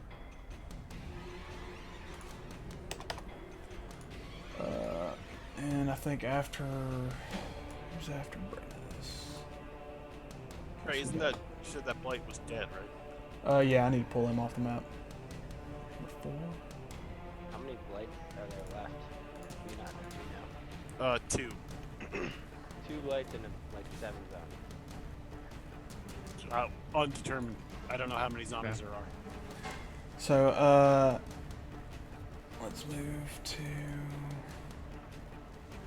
Susu. You're up. I'm gonna be prepping them arrows. Am I able to do that this round? Yeah, I'll say you're able to do that. Okay. I'm assuming that would be most of my action. Yes. Okay. All right.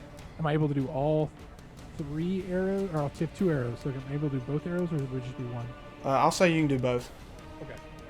So, the zombies continue their slow shamble south, and everybody roll me a perception check. We'll say it is a DC 15. Bartleby, since you're on the roof, roll with advantage. Son of a bitch.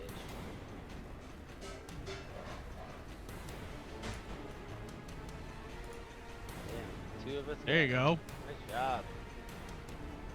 Susu and fucking Bartleby. I mean, it's no double 20. No. Triple 20. Triple 20, dude. I've never fucking in For- my life. For those statistic nerds out there, 1 in 8,000. As this battle continues to unfold, Bartleby, you hear a loud roar and then a loud crash emanate from the tower on the north end of town. And as you look up, you see a black silhouette of a dragon rise up out of the tower and fly so quickly up into the sky and the clouds that you lose sight of it. And right as you start to scan the horizon, this dragon lands directly in front of the cabin and just starts laying waste to everything that is outside. Slashing tails, claws, green, acid breath spilling out across the landscape as everything that was slowly headed towards the cabin is just utterly decimated. And as the dragon starts to turn its head back towards the cabin, you see it rise on its hind legs and it lets out a long stretch and then lands back on its front legs and says, "Come and face me now or I will burn you all where you stand." And let's take a 10-minute bio break. He's not talking to us, guys. It's okay. No, he's definitely talking to us. It's okay. He's not talking to us. We're just gonna have a conversation. We're just gonna have a conversation with him. He seems like a fella. He seems like a fella that we get along with. It's fine. Just be quiet. He's not talking to us. He's definitely talking to us. We gotta say hi to him. He killed the other things. We're fine. Yeah, I think I'm gonna go say hi to him. I think we should try to talk. Maybe somebody with better persuasion than I have, which is 0. Same. I think it's a friendly voice. I got a 2. Also, I don't want to be that guy, but if we got woken up during first shift, we're probably all been in long rest, so we're all still exhausted. That's so correct. Everything we should be doing is fit disadvantage. Yeah. Literally. Everything. Oh, I thought it was just when he said the checks, though. I thought it was just checks, right? Not Checks. attacks. Yeah, I just think it's. Is it just check? I thought it checks was. and- Well, definitely check.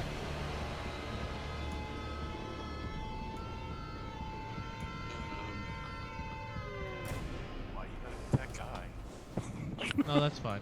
I was gonna say, I will say, Trey did mention in the last session that the dragons were intelligent and that there could be a conversation, or the druid said there could potentially Wait. be something. So Hang on, Chris. Didn't you get like some kind of something that took away the exhaustion? Nope. oh, I thought no, I do. I think we ate something. He gave us Yeah. something that Yeah, the touched druid us. did. You're right. The druid gave it. Yeah. Yeah, there was I some remember kind of food. Because I Yeah, asked, I said, We're not Yeah, yeah. exhausted. We just haven't covered our spell slots. right, No, okay. Well, when we showed up to town, we were exhausted. right. And then when we Right. talked to the druid, he gave us some kind of, because we asked for like rations or something, and I thought, Okay. double check with Trey. Double check with Trey. I mean, that's fine by me. I'm all for it. No, yeah. I'm gonna try something.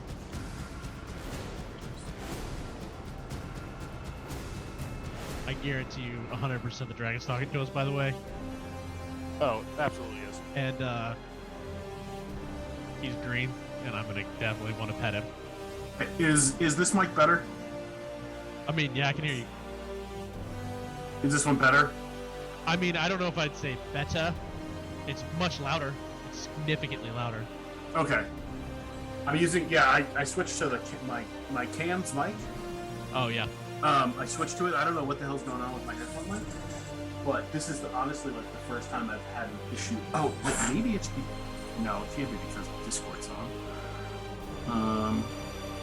I don't know. That's the first time I've ever had an issue with it. It's what I always use.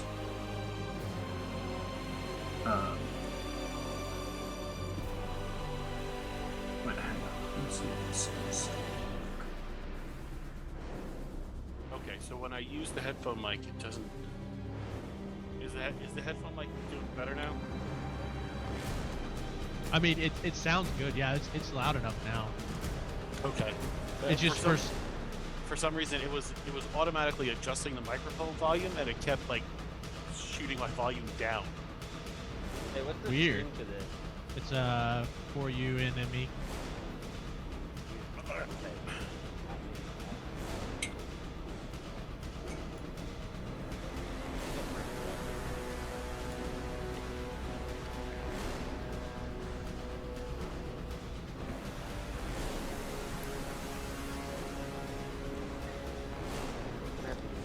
bitch.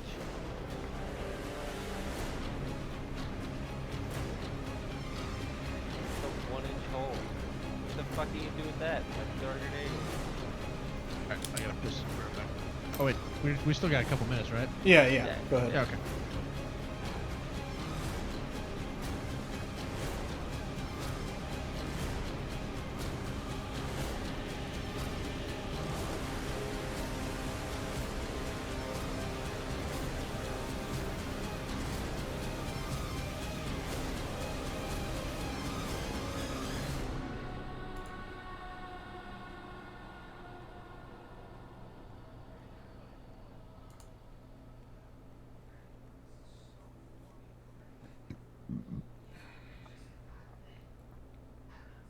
Holy shit, I haven't heard this song in 15 years.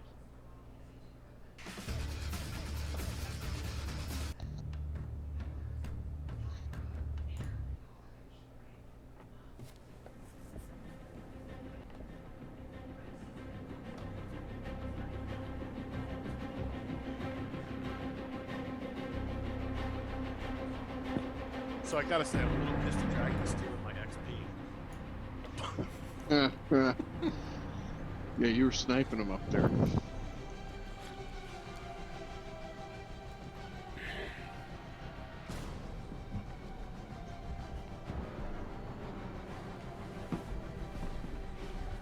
Do what? Good. Alright. I'm back. Yeah, I was gonna start telling you guys to like wait till I lowered the shield to shoot, and then I would just put the shield back up when you were done. I was literally saying, I was about to say, I was gonna open the door, suggest like, I open the door, you guys shoot, I close the door, something like that. Because we had Yeah. the table kind of set up. But then the green dragon came. That changed. And now we're gonna stuff. see if we all die, or if we make a new friend. Who obviously hates zombies What? and tree blights. So Trey, what would we know about dragons? I mean, if y'all were to ask Rydoth, he would tell you what little he knows of this dragon. It is appears to be a green dragon. Green is the color of like corruption and filth and vile. So this dragon probably spreads. It's noxious. Spreads noxious fumes, poison, shit like that. He says most dragons. Not that he's encountered many. He has encountered a gold dragon before. They are sentient beings. They're thinking beings. They, above all things, value loot and treasure. So, if you can provide it with some sort of incentive, you can get it to go away with only killing a few of you. If you can provide it with a good enough incentive, it may let you all live. Dragons, who's above giving up all their rare things, item? are lazy. He admits it is unusual to encounter a dragon that leaves its lair looking for a fight, but he admits that having been in the cottage and not seen any of what unfolded, he's metagaming right now. So what he's telling you is not exactly something that he would be able to tell you, because he has no fucking idea what just happened or what is landing outside his door. No. What I meant is like my character. No, your characters will not know anything about dragons because you've been in a cage for 5 years. Okay. All right. So Dragon says that Bartleby's gonna like walk over to the corner of the roof because he knows that it's a big fucking dragon. Just he says, and he's gonna just sit on the corner of the roof and say, "Hello there." Yeah, I'm assuming the dragon spoke in common, Oh yeah. or was it another language? Brennus is opening the door and is gonna step outside and introduce himself. Yeah, just like And I everybody. know we're all declaring right now, but that's literally what I'm doing. Everybody, come on out. Yeah. I mean, pretty sure the sisters messed up. I wonder if he likes the taste of baby hobgoblins. Oh God. Dude, I was gonna go so dark. I was about to ask Trey how dark I was allowed to go. You got as I was dark like, as you want, man. I've never done role-playing games where you kill a baby, but it was about to go like straight up old school. Oh, We're gonna I go have. medieval. I have, man.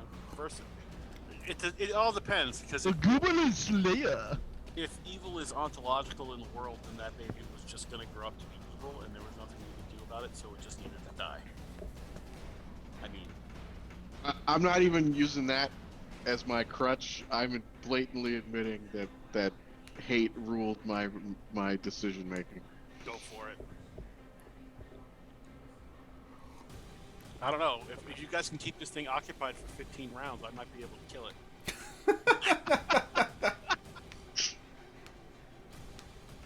I mean, that's absolutely I think John has animal handling. He might be able to, talk it down for a little bit. that's absolute metagaming. But I know like young dragons have around 150 hit points. So if I max roll firebolts for 10 rounds or 15 rounds in a row, And he just stands there. right? Well, it doesn't matter. He can fly around. I can still hit him. I mean, firebolts are firebolts. It's a good Indeed ranged they are. weapon. That is a Alright. long ass time. Meat in hand, I'm ready. Let's do this. Nice. So the dragon lands in front of the building, and then a draconic says, "Come and face me, or I will burn you out." Wait, he's talking in Draconic? Yes. What is that noise? Oh, I know Draconic. I have that as a language. Would you like to share with the group, Aaron? Yeah, but you have to tell me when you said that. What he said. I will also share Come with and the group- face me, or I will burn you out. So, looks like we're going outside, boys. And Emma Watson.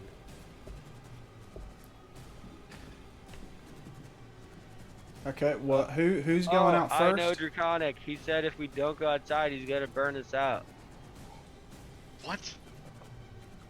And verify that is what he said.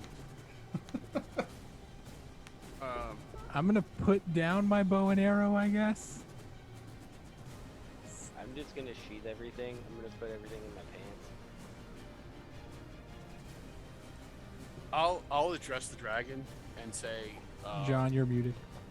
Well, you have to tell us what to say because you didn't speak Draconic, right? we don't speak your language.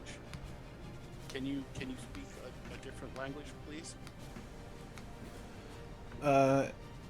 Upon hearing your voice, Bartleby, he cranes his head up to the corner you're on, and without directly looking at you, almost as if you're beneath him, even though you're technically sitting above him, he says to you, "Ah, the language of the peasants. I will converse with you, little one. A fine snack you may prove to be." And with this, the dragon walks over in very lumbering, calculated steps, stretching his wings out to their full span, approaches you at the corner of the house and takes up almost a kind of seated lounged position on the pathway there in front of the house, and he looks up at you and he says, "Tell me a story."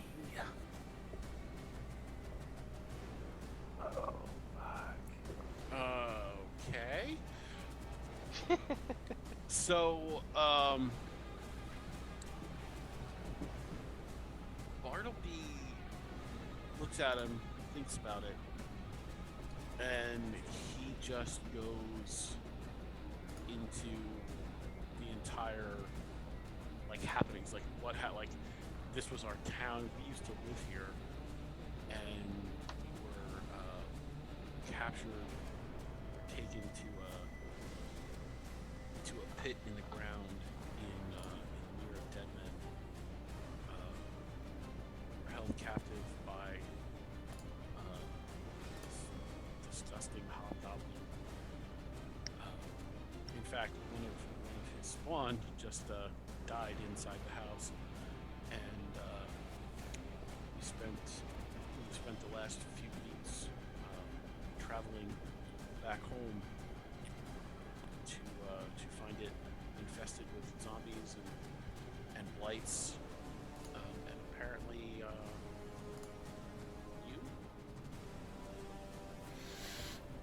you. You say you are native to these parts? This was our home.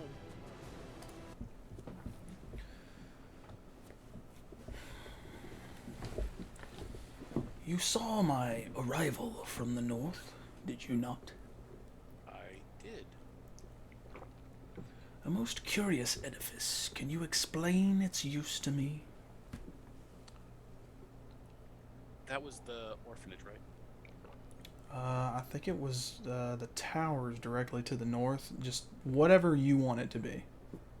That was the town council hall, and the armory. It's where we would, if we knew an attack was coming, the town would gather there, and we would try to fight off attackers. It was the seat of our government.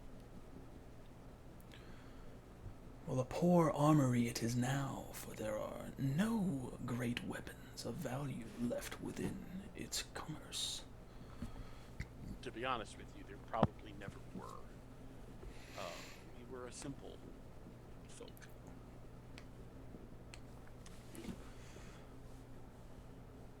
Have you ever dealt with the Dragonald race before? No. Then allow me to be your first encounter with the Draconic of my kind. I am prepared to offer you your life in exchange for something of value which you do not yet know you possess. Okay. What is it that we possess that you want? Everything. Like all of our possessions? Everything you would possess.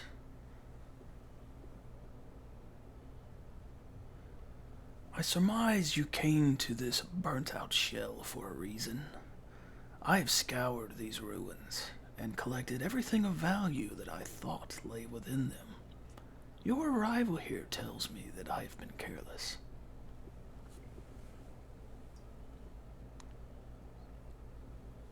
Okay. Well, so what you're saying is, if we give you something of worth, you'll let us go along our way. If I deem its worth to be more than that of your lives. I guess in Draconic at this point, I'll speak up, and I'll just say, we return to your seeking family, which no longer is present. We have nothing to offer. Roll me a persuasion check. Let's say DC 14. No. So if I don't have persuasion, straight 20. Yeah. Negatory. Venomfang cranes his head to look over at you, Susu. He says, "Ah, The liar's tongue. A fine member of my race you would have made. But I assure you, lie to me again and it will be your last." Ernest at this point will step forward and say, I know my friend has relayed the story of where we've come. And as you can imagine, all we want is revenge on the people that have done this. I'm sure that Gutrot's hold has tons of riches, gold, weapons, whatever you may want. If you allow us to live, I promise you on everything that I hold sacred that we will bring you back a bounty worth what you require. We do believe that there's some family heirlooms here. We hope, because at this point, as you can see, we're literally in rags, and all we want to do is avenge our families, and we won't be able to do that with rags. These weapons we have, we literally took off the jailers we killed. If you would see to have us live so that maybe we can make enough treasure for you and bring it back, you would have my word that I would fulfill that, as well as get revenge on all the people that have killed my family. All right, Brennis, roll me a persuasion check, DC 14 with advantage. Okay.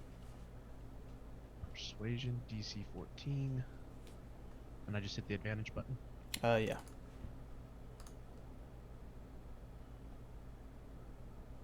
Nice. Oh yeah, my man.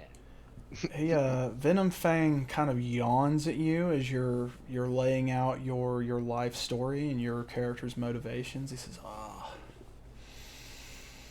the ancient motivation of revenge. My kind know it well, but I do not buy into it as others do.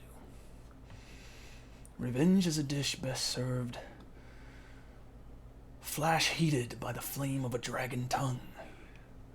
You wait too long and the fire leaves your breath, and you forget why it was that you sought to achieve it in the first place. I agree to your bargain, on the condition that you leave one of yours behind with me." Okay. Let me ask you something. Would it be to any value whatsoever to you? Because our family's houses are scattered throughout the village, and I'm sure there's more enemies, and I'm sure you don't want any of these things close to you. Would it be advantage to you at all for us to help clear out some of this scum, so that at least you would know our honesty, and perhaps maybe we could in turn get you greater riches quicker? Because honestly, the people that we have here are us, a woman who just gave birth, and people that they're going to want to talk to her to allow us to get equipped enough to attack this. As this you keep. as you offer to clear out the village, Venomfang just starts laughing at you heartily, like a deep guttural laugh. If your previous heroics, which I just witnessed, are any indication of your ability to clear anything, your ability to stay indoors is the only thing you have proven to me today. Fair enough. Oh, sad face. But as you said, your ability to bring me the riches you have so greatly promised me apparently depends on your ability to claim the riches you sought to possess here in the first place. So I will allow you to enter my abode and take the valuable things that rightfully should be mine. But as I said, one of yours stays with me, and not the druid. I have claimed him already. He just doesn't know it yet. Oh shit, we should leave your dad or the sister. I think we should leave both of them, actually, because I don't want them coming with us to die. I'd agree. Your demands are more than fair, and we would be honored to leave. Is it okay if the druid and our family members that are the people that will stay as tribute to ensure our word, stay with the druid safe in this house where they cannot be harmed? And then is there a way we can communicate to you so that you know that we are following through on our agreement and that we will not forget, so that you know Basically- we have. Otter kind of like shoves you, and he's coming out the door now, hearing this talk. It's like, we can't leave her here. We can't travel with her. She's injured. She's gone much through better. She's gone through so much trauma. She's We- much better now. Maybe But if she maybe stays we with only the need to leave dragon, the one. druid, We and only your need to leave dad, one. I could stay if I needed. This is the only way we live. I think we leave all three. But the reason that it's safer for your dad and your sister is they don't have to worry about anything. They're already under the guise and protection of the We just Except have- for their host. At this We just point, Jedrick hold to steps our forward word. and says, "I will stay. Take your sister to Neverwinter. Find Thank you, Jedrick. the contact I haven't given you a name for yet, and she will take care of her." Contact. Beep, boop. I told her I was going to get her to Neverwinter. I plan to do so. Fine, if that's what you want. Well, all right then. By the way, Does this- Venomfang, have you heard the quote? Before you embark on a journey of revenge, you dig 2 graves. No, enlighten me. Yeah, well, that's a stupid fucking quote because I'm killing way more than 2 people, you idiot. Zing! Got it, Venomfang gives you a devilish dragon grin and says, "I like your sense of humor." So we are agreed. Yes. The old young one stays with me. You have 10 days to bring me my treasure. We have 10 days, so 40 days. Yes. We need more time. You will not have more time. What if we were able to give you something now so that we can have more time? Surely there's maybe something in our A cache. further bargain. We need to just, we're being 100% honest with you. We need time to train, we need time to equip, and we are going to be storming something that is significantly stronger than what we are now. Is there something you would take as a bargain so that we can have more time to equip ourselves? Well, We're not you trying to get came out of here this. to I want claim bring- great treasures. Perhaps you can offer me some of them. I can Okay. bake you a pie, bro. How would you feel about a rare magical item that's been in my family for centuries? Ah, heirlooms. Can you prove its lineage? Well, it's mine, and then my dad's before me, and his before him. It's a handy haversack. Of gnomish design, I assume? Yes. Ah, the rock ones, they produce such great treasures. I will accept your offering. You have 10 days. Oh, that's at least worth another 10 days. Please. I disagree. More? If you require more time, you must further sweeten the pot. Can we at least collect the items and see what we have? Because honestly, at this point, we have an idea of what may be there, but we don't know. We haven't been here for 5 years. Very well. Gather your hoards and deliver them to the middle of town on the northwest corner or the northeast corner, and we will discuss there. With that, one other thing to yeah, go ahead. to ask the Venomfang, since we're basically you're being our patron for this little excursion, would it be out of the question for you to provide us some starting funds that will be paid back when we bring you all of the treasure from Gutrot's hold? This one does not recognize a circular bargain when he sees one. I am demanding more treasure from you. Why would I give you my own? You gotta spend money to make money, man. It's business. I do not. I simply Pie. hold my breath to make money, and with that he belches and a noxious poisonous fume comes out of his mouth and rises into the air. We appreciate. You have 1 hour. Done did, Gather your Barbie. hoard and show it to me in the town square, or I will come back and devour the young one. And he flies off back to the tower. So do we have to fight our way to these, or we can just go and... Well, so much for a long rest. Yep. I will say at this point, with Venomfang's appearance, even the sentient plants are smart enough to get the fuck out of Dodge for a couple hours. So I'm going to let you guys grab your caches. Okay. Let's take... So to be clear, the Yeah. 5 people here were the only ones that were not smart enough to get the fuck out of Dodge. Yeah. Okay, Yes. just making sure. Indeed. Well, You know what though? he had his That eyes tracks. set That specifically tracks. on y'all. So That tracks. if y'all had tried to run, it's a safe assumption he probably would have killed everybody. It was a bad But let's do let's take a 5-minute break. I'm gonna put everybody basically I'm gonna put everything into the parcel, the inventory window, and I'll say mechanically speaking. So the haversack's going to give you an extra 2 weeks. A week is 10 days. So right now we're at 6.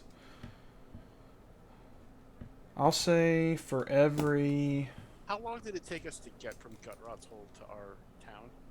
I think I want to say 7 days. It's either 6 or 7 days. So we basically have enough time to get to Neverwinter, get to Level. Gutrot's Hold, and die, or live and then run back here. We have no time to do anything else. I mean, you can cut your overland travel in half by either forced marching or you can get mounts. So mounts will cut your travel time in half, so you could cut that down to probably 3 or 4 days, depending on how well you do on your overland travel checks. Again, if you do what? That'd be great if we had money. You never know. I was gonna say we might actually be able to convince the people in Winter to Alright, help us with this. I'm going to piss and taking a drink. John, why did you have to say anything about the Because we were about to die. If y'all had passed the persuasion check, I would have let you walk away. Yeah, I was gonna say we failed the persuasion, and if we lied again, we were dead, and I was not gonna risk it for the biscuit. It's alright. I will I'll give him note- an X. I didn't want to argue it, but I did not lie. To be clear. It's true. I forget exactly what you said, but he I said we- recognized that you were giving a lie by omission. I did, not even that. I said that we returned here to see if our family, and that we had nothing to give. Well, And no, that was y'all returned 100%. to see if your family was here, but also because you all had secret stashes that you hoped were still in place. That's the GM metagaming. Well, Fair enough. that's what I'm here to do. But I'm saying, but I'm still I'm saying. here to metagame. That's my job. Technically, I did not he's lie. saying he saw through your double talk. That's Yeah. You're not. right. You technically did not lie. He just didn't believe you. It doesn't matter if you were saying you were 100% No, honest and it's- everything was that's- right. He just That's didn't what I'm believe saying. you. It didn't. It wouldn't have changed the outcome. That's why I didn't argue it. But I was just noting. I would Technically, never I did tell not a lie. lie. Chris is our resident member of the Aes Sedai. I may. So I was He's like, about I to say didn't that. lie.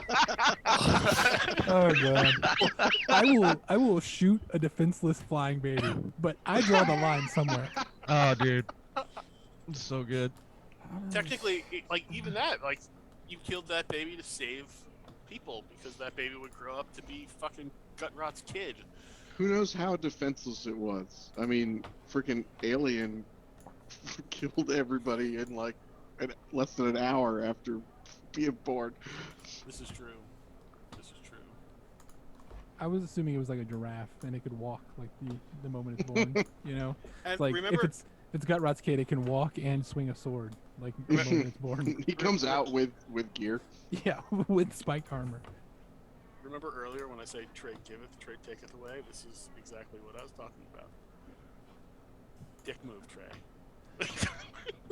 Well, I So mean, this post-session wrap-up's going to be interesting because I did not fucking plan any of this. I did not expect y'all to turtle up in that fucking cottage and sit there for 2 hours.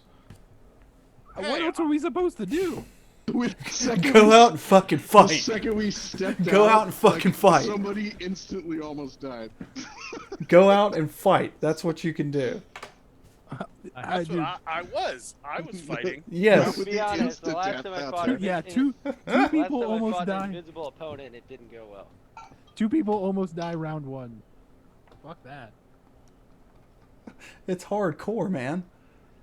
Okay, Like, that I doesn't brought mean y'all have to here play for people to dumb. die. Oh, I understand That doesn't that. mean have to play dumb. I mean, if you're But- gonna be dumb, you gotta be tough. But I mean, come on, you gotta be smart sometimes.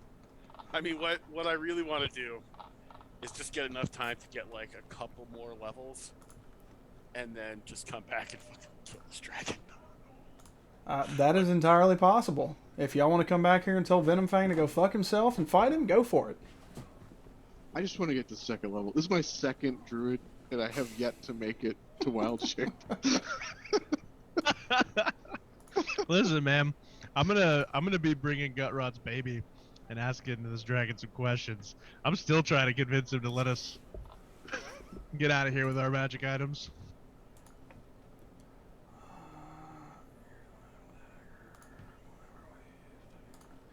Alright, so mechanically speaking, I will say that, okay, all of y'all's parcel items are now in the inventory tab of the party sheet.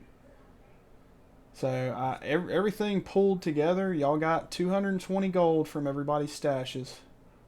And then all of the items, your specialty items, everything that you selected is in the inventory section. I'll say for every 1,000 gold worth of items that you give him, he will give you 1 extra 10 days. So you have 6 right now. 1,000 gold? Every 1,000. Jesus. So I'd have to give him both of mine to get 1 week. Yeah. God damn. Don't know. Keep it in. I'll be right back. I'm going to get some coffee. Righto.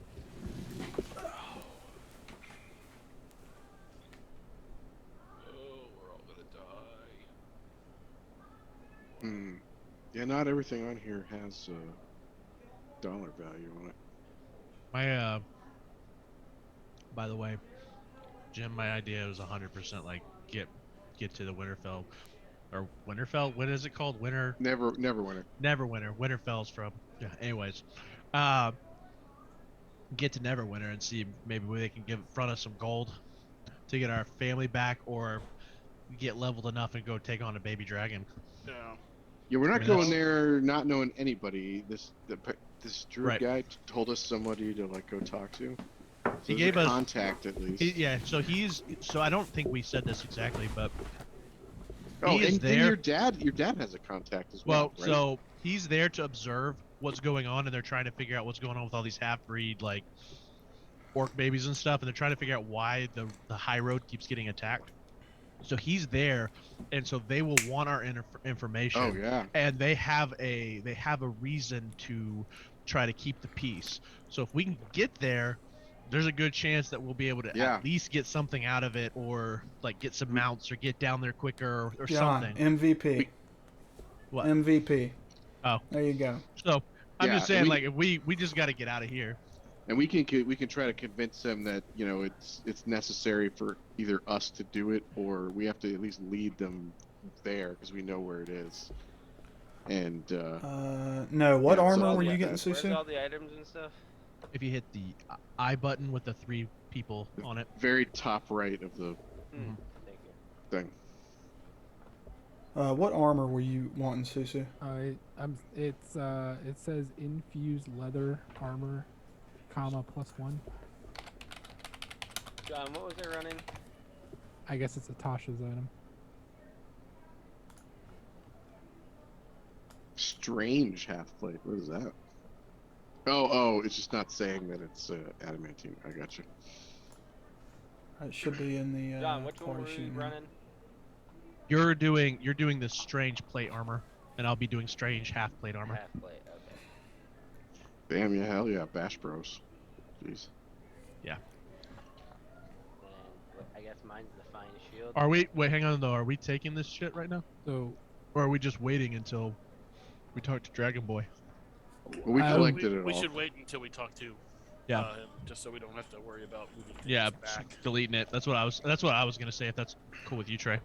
well, I thought Yeah. that's what we were deciding now, right? Aren't we basically deciding what to throw and what to Right, yeah, we don't have to give him everything now. It's just like if we want to get more time, we can. He said for every $1,000. So an uncommon is either from like my strange Most of plate. y'all stuff's like 1 to 500. Yeah. I'll say he'll accept 85%. Jesus. So yeah, Mm. we'd have to give him a shit ton. Right now we're at a month, right? Without Six- without You got you got 6 weeks, so 10 only days, 60 only days. if we give him the haversack, the yeah. haversack.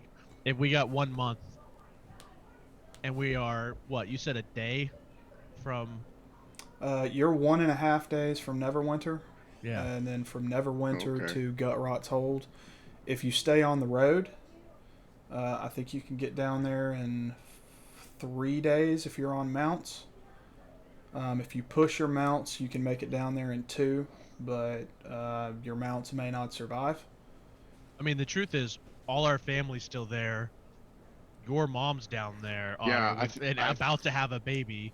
I mean, think if our we're wanting to go fast. Yeah. we need to Right. level and we need to get down there. That would be my argument. Hmm. So we hit Neverwinter. It's 15 days minimum to level. Yep. So that'll get us to level 2, and Yep. that's going to cost 10 gold per person.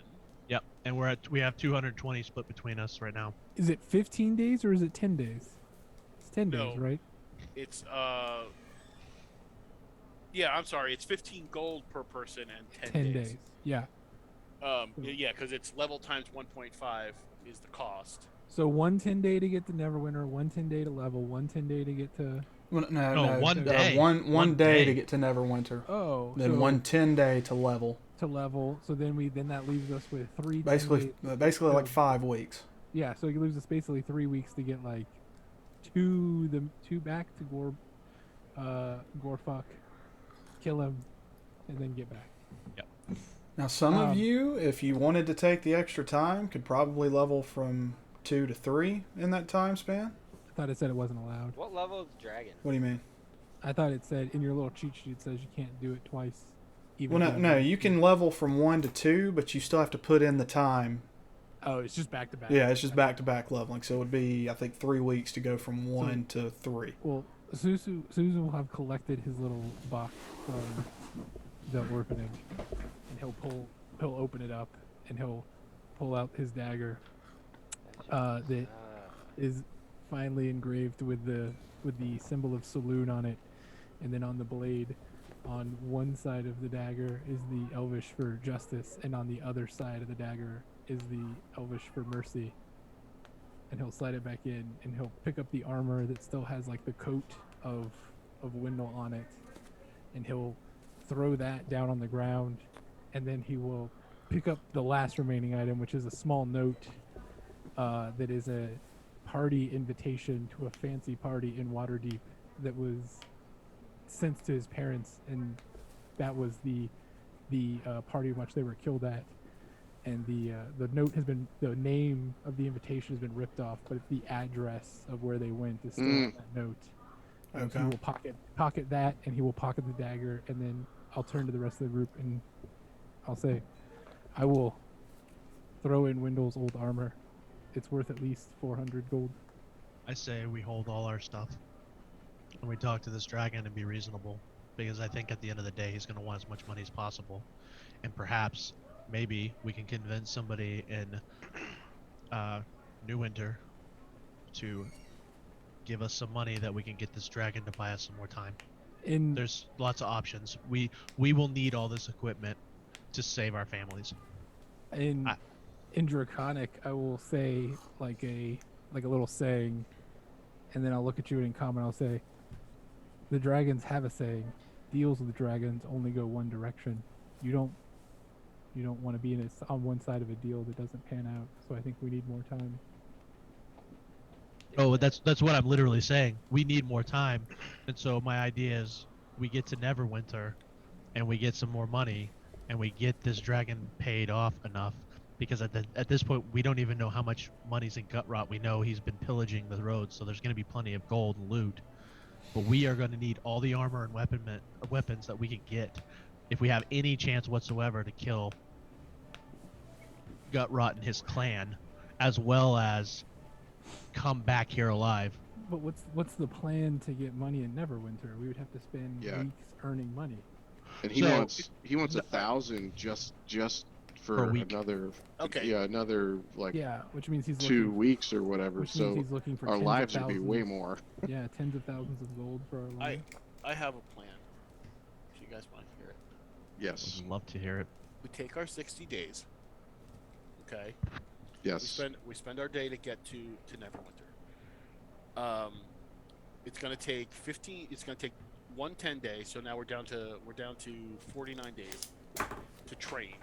That's assuming that we can find trainers. So I'm gonna pad it and just say 15 days. So we have 45 days to get to Gutrot's Hold and to get back here. It's gonna take 2 days to get down there with mounts. So we need to spend money on mounts.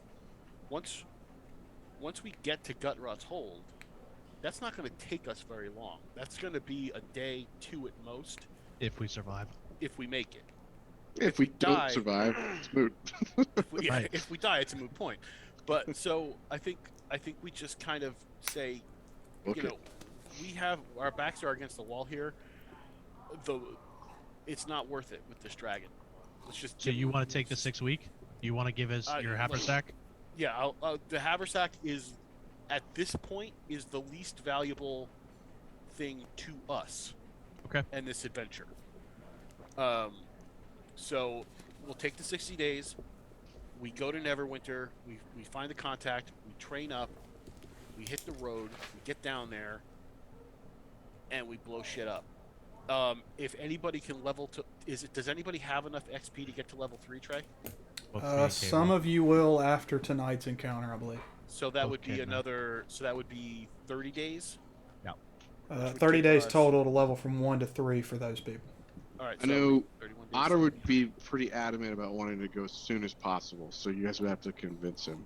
to spend Otter, more the time. more powerful we are when we get there, the more likely it is we're going to get back. He's not arguing logically. I know, but I am. I'm saying, like, look, the cold logic of this is, if you want to make it back to see your sister again, we need to be as powerful as possible.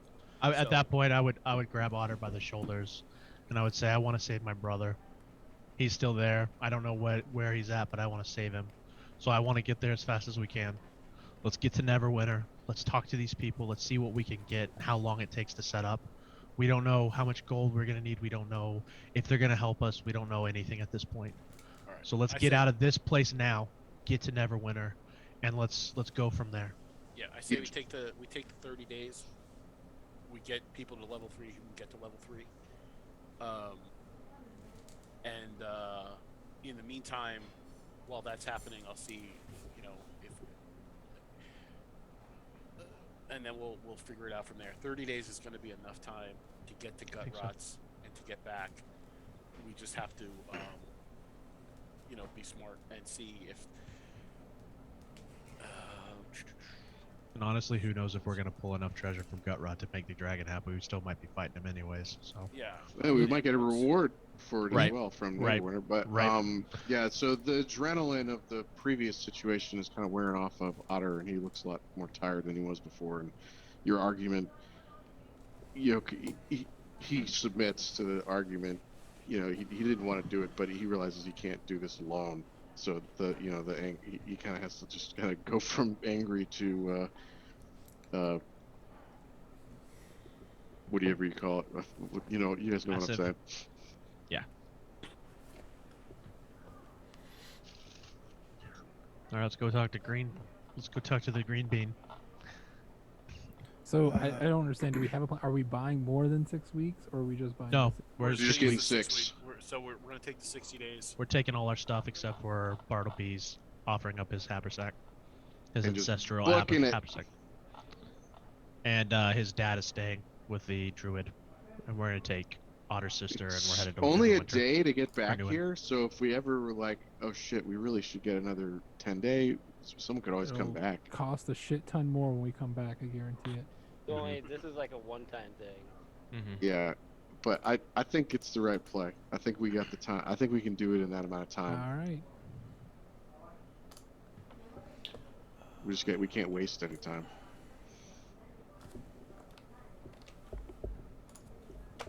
10-4. So what do we do? Do we drag everything to our inventory? So I'm gonna say you guys, you deposit all your shit in the town square by the little star up top. After about an hour, you hear Venomfang pulling and wrecking his way back up out of the tower again, and he He flies over and lands in front of me. Says, "Okay, so what have you all decided?" We'll tell him what we decided. Okay. So I just want to say thank you all for taking everything except for the haversack, because that makes it a lot easier for me having to figure out what gets kept and what gets taken and all that other bullshit. So, for ease of DMing, I'm going to give you all 50 fucking XP for making that easy on me. Hell yeah, And dog. then Sweet. Well, we will. technically a total party kill will be very easy on the DM. So should we go ahead and just? I mean, you can do that if you want to pick up your dagger and try to stab Venomfang. We can go ahead and get this campaign over with. All right. So this is what's gonna happen, Trey. Glimfeather is gonna do the help action No. on the dragon, and then Bartleby is gonna throw a firebolt at him just to No. see what sticks. Susu No. starts stepping away from. I'm kidding. I'm kidding. Oh, dude. Bartleby's mad. He's not insane. Okay, so have So- y'all, I guess, okay, I went ahead and pulled the haversack out of the inventory tab. Y'all need to go ahead and divvy up what's in there. Okay. So do y'all not see the assignment space? Ah. I see cannot see it where you that. put the name on it. No, yeah, we see it show up, but we can't edit it. The only thing I see That's is fucking strange half plate useless. says Brennus, and that's it. That's the only all the. Okay, other yeah, ones so are some of that stuff still I needs to be dragged mine identified. over. Since it was in y'all's caches, I'm going to go ahead and identify it once you put it in your inventory. Okay. Um, okay. I was actually, like, I don't know what to do with a strange I plate. wonder if I can identify this shit now. Where do we have our where do we enter our XP on our sheets? It's on the front page, your main tab. It's by your class and level, where it says wizard. If you click the magnifying glass, it brings up a little class and level thing. Okay. Is the dragon still there? He takes the haversack and he Wait, dragon, don't leave. he hasn't left yet. What's up? Yeah. Have you heard the joke about gaslighting? Or about the gaslighter? Enlighten me. So you've heard it or not? I know the punchline. I just want to see if you know it. Yeah, you have. You've heard it.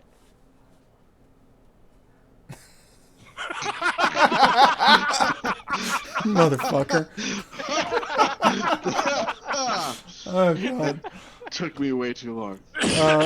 With that, Venomfang lets out a hearty laugh, and he takes off and flies back to his tower. Unless anybody else had any other jokes they wanted to tell to Fuck the no. Grey Dragon. Absolutely not. Good god. Oh Jesus Christ, that was good. That was. I like that one. That was good. Yeah. Okay. So everybody gets 44 gold. I'm gonna. I'm gonna Do the divvy gold. up. I'm gonna distribute the assignments. So it will distribute the gold evenly to everybody's inventory. Perfect. Perfect. Y'all grab the stuff out of the parcel items, and drop it into your inventory. Who's grabbed all the getting the strange potion of plate. healings? Wait, where did the shield go? The shield There's was 2 here. pouches, 3 potions of healing, 1 potion is all it says. I think the frontliners should take at least each of you should take at least one of those potions. I would like one if that's all right with the group. I'll take a potion of healing. I don't know about this like cloth, common cloth, like all that stuff. Happy to carry anything you guys need me to, but It doesn't Trey, appear pair to of be- goggles. the pair of goggles and the cloak I actually already have in my inventory. So I Yeah, it's don't know not if you pulling just shit out of the parcel Yeah. items.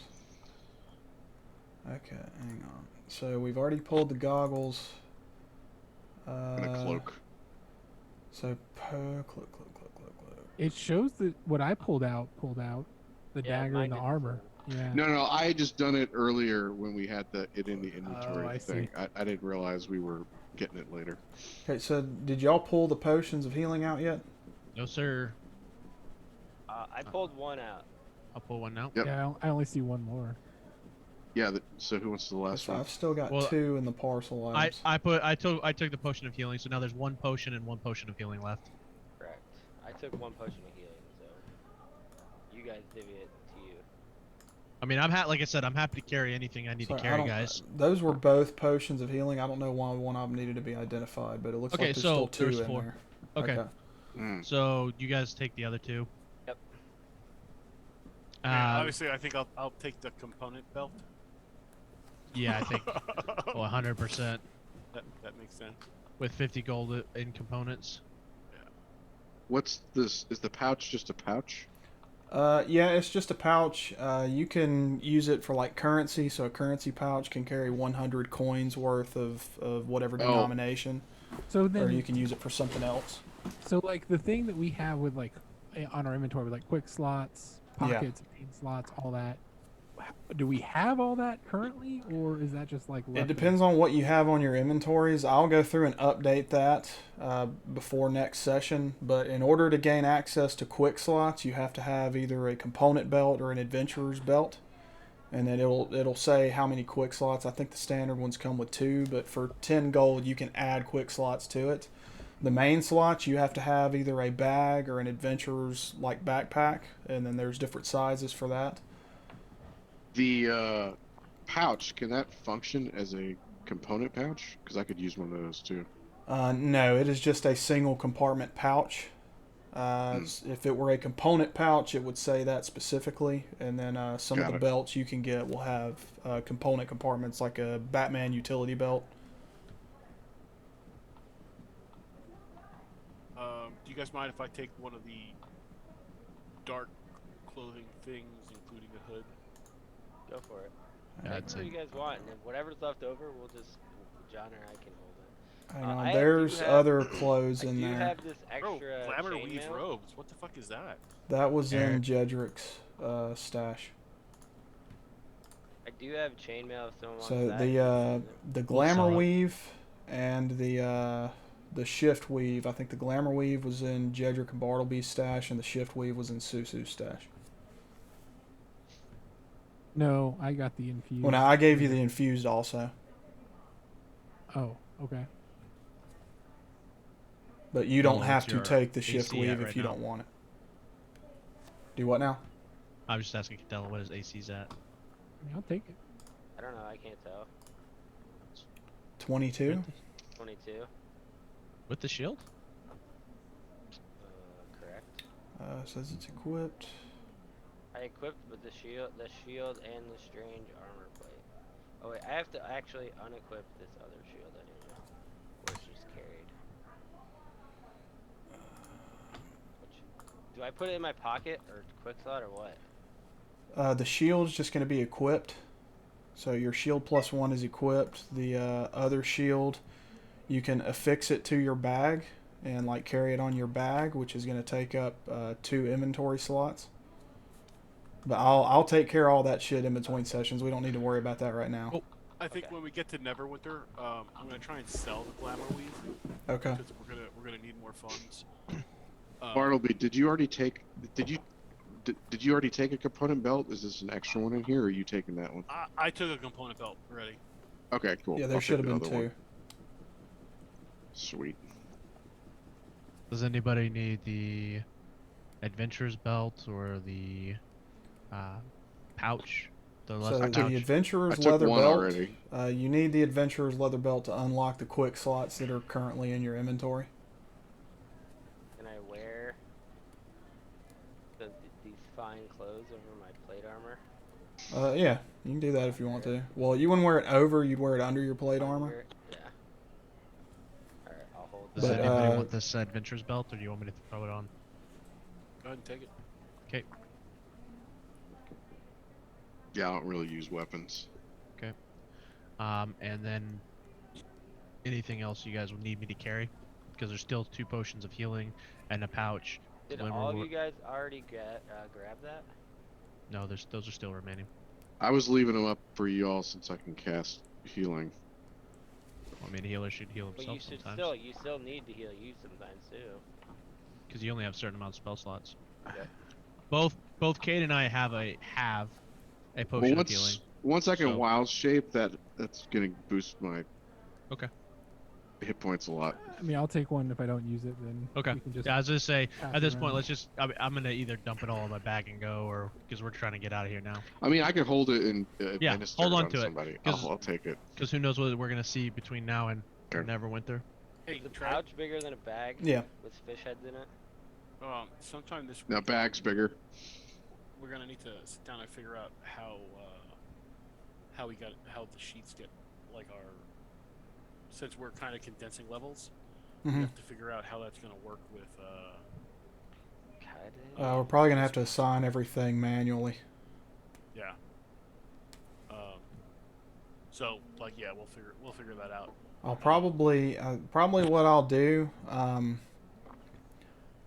know it's 12:03 now. Does everybody have like 15 or 20 minutes to run a quick overland travel to Neverwinter, and then we'll call it there. And then Absolutely. next session we'll start, and I'll just condense all the training and everything.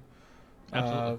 And get that done front loaded, and then y'all can start traveling down to Gut Rocks. You're gonna allocate the gold, you said? Yeah, so everything's out of the partial sheet. Okay, I'm going to distribute gold. Boom. So there's 4 gold left over. So the 220 didn't distribute evenly. Who wants to take the extra 4 gold? Give it to Barnaby. You guys can have I'll each. take it because I want it. Okay, add. Gave up your family heirloom, so I feel like you deserve it, brother. I'm gonna ask Druid Dude before we leave if he knows if he knows who I could maybe talk to about training in or near Neverwinter. Yes. Not that far. He gives you a contact with the Emerald Enclave. And I'm gonna say this dude is how I learned the what is it? The Druidic language or whatever. Okay. Also, if he has the name of the contact he wants us to, or any reports that he needs us to bring over to Neverwinter, now would be the time to give it to us before we leave. For some reason, I have 80 gold. Yeah, because it got split up. Okay. So the contact he gives you is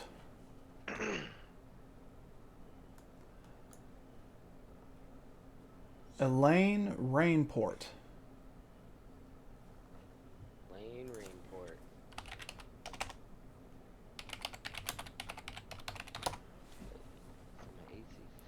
Put it in the chat window. Hey, I spelled her name right.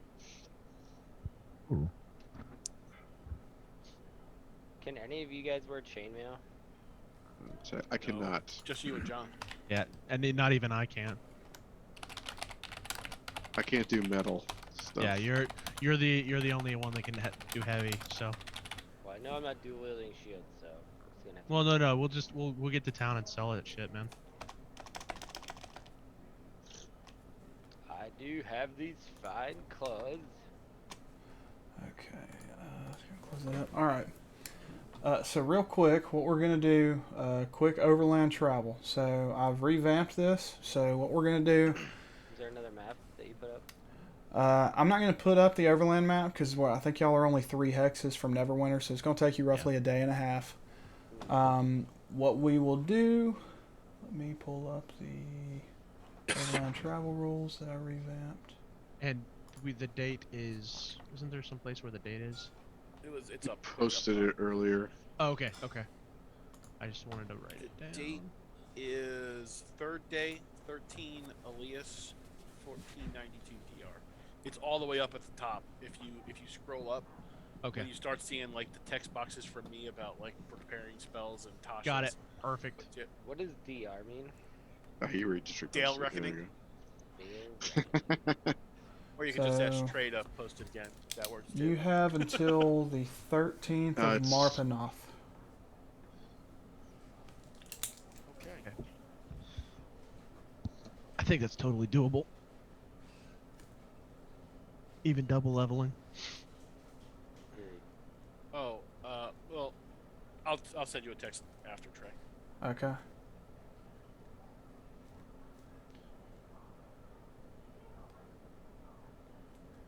Alright, And so I wrote that do we have to input our XP, or is that something that you distribute and it just shows up? I will distribute XP. Once you level up, I will put what the XP to your next level is. Those of you that can go ahead and level up twice, I assume everybody who is able is going to level up to 3 if you have the XP to do it. Absolutely. Okay, so I'll go ahead and update that. Can we also, Jim? Can you put on the that Google Doc again, because I lost it somehow. I'm not sure how. And just so everybody knows, the leveling is significantly different. So make sure you know what you're getting with your level. Yeah, and I think like I'll make Mm. sure to carve some time out with Trey to make sure that we're getting everybody's stuff right. Not saying that Trey would do it wrong, just No, yeah. Mhm. extra set of eyes. I know that like level 2 I actually get my level 3 shit. And so level 3 I'll get I think I Yeah, get the ASI. it's So all condensed. yeah, No, so just make sure you guys well, know like what you're actually, getting. Oh, that's really? something, Okay. that's Yeah. something I need to talk to Trey about ASIs because we actually never went over that. Are we So allowed to I'm play not- with feet is the other question I was gonna ask. Right. Let's have that conversation during. Yeah.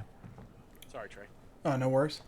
Okay, so real quick, I just sent out the Overland Travel Rules condensed version. I'm not going to make everybody read all this right now, but suffice to say, I'm going to go ahead and say what the base DC is for the skill challenge. So, y'all are moving over 3 hexes, so the base DC is 10 plus 3, so it's going to be 13. Now, what we're going to do, the scouting, foraging, cooking, all that shit, for every success y'all get on those, the base DC of the travel is going to be reduced by 1. Once we've done those things, the skill challenge will commence, and that will represent the actual travel phase. So let's go ahead. Can I? I'm sorry, but Yeah, go I ahead. gotta ask this. Yeah. Did we get something from the druid that removed all our fatigue? If not, we need to still take a long rest before we head out. Okay, so we're- y'all are y'all going to rest before you go? We Well, need to. Or I guess we feel like could we just need to finish get our everybody's finish our fatigue, we rest. should. Yeah. I mean, you're going to have to start your rest over, so this is, Right. I just meant it's still nighttime is what I meant. yeah, it's I think it's like We'll just 3 get a late. a.m. or some shit. We'll get a late start. Okay. Yeah, I mean, at this point, we still have. If we never got our advantage lifted, then or in our fatigue, then we're at disadvantage on all checks. So I would rather not risk it, get a rest, and then head out when the sun's up. Okay. So if y'all wanted to go ahead and start your dual cycle rest, I'll say you're able to pull out at 10 a.m. Perfect. So that will put you right in the Right. middle of the lunch watch there. And everybody is healed up and has their spell slots and all that. So your spell slots recover, healing. You roll a your HP die. You don't heal full. Okay. I'm already back full, so We were the only person who needs to roll is I think Susu. Susu. Yeah.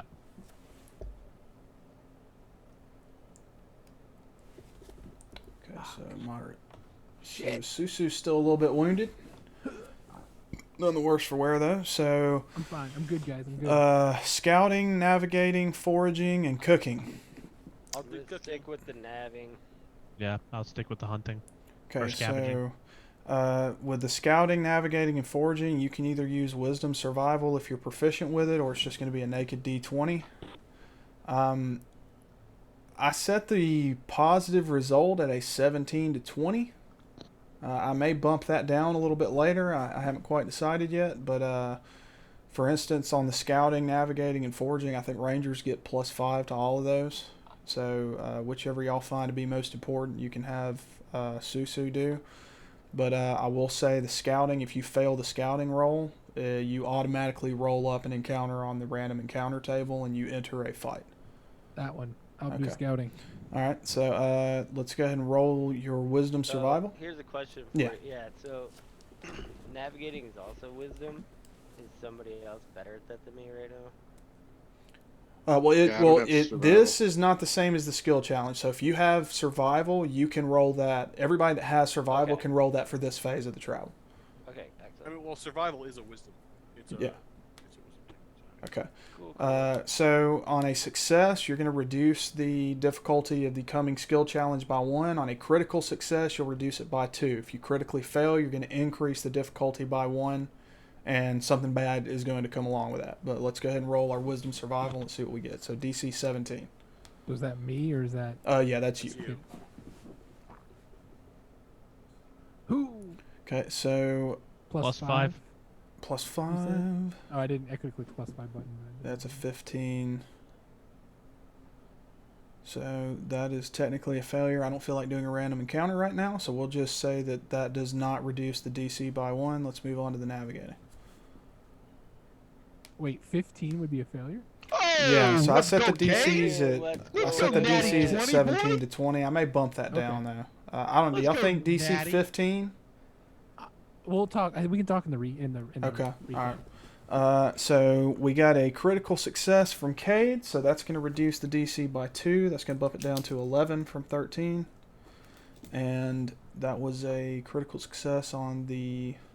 Okay, so you're so good in your navigation that you reduce the day's travel to reach the destination by 1. So you guys are actually going to get to Neverwinter in half a day.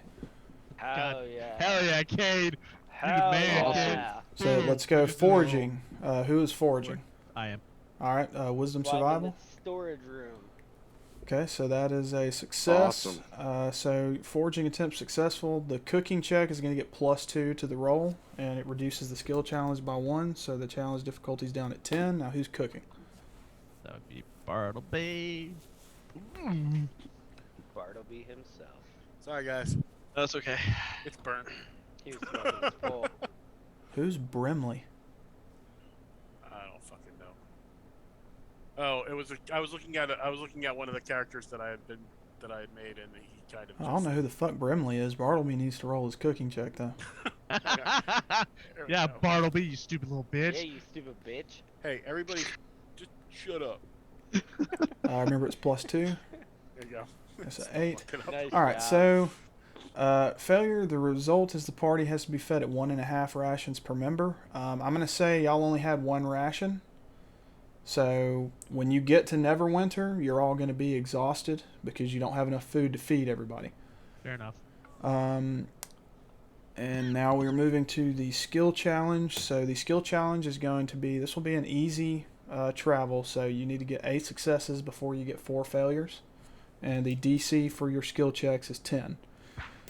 If you fail the skill challenge for overland travel, depending on what the actual DC is, a 10 to 15 will be a random character rolls on the lingering injuries table. If the DC is 15 or higher, a random character will die.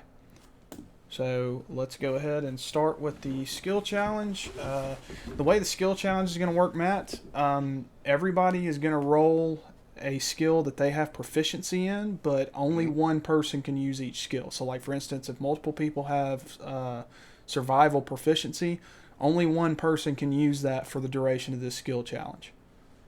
I believe Chris has the highest of the survival, so I'm leaving it to him. So Perception and the- insight are my best. Okay. I have a +5 in athletics. That's my highest. Yeah, so the way that the skill challenge works, whatever skill you're picking, I want you to describe to me how you're using that skill to help the group reach its goal. The group's current goal is to make it to Neverwinter without getting killed or starving to death. Is anyone else looking to use perception? I only have a +4 in perception. I mean, we only Yours get to is use it higher than- once. Yeah. Yeah, If yours so- is higher than 4, then use it. I got 5. Yeah, go ahead and use it. Sweet. Yeah, Yeah, so Chris, you gonna yeah. go first? You just want me to go first?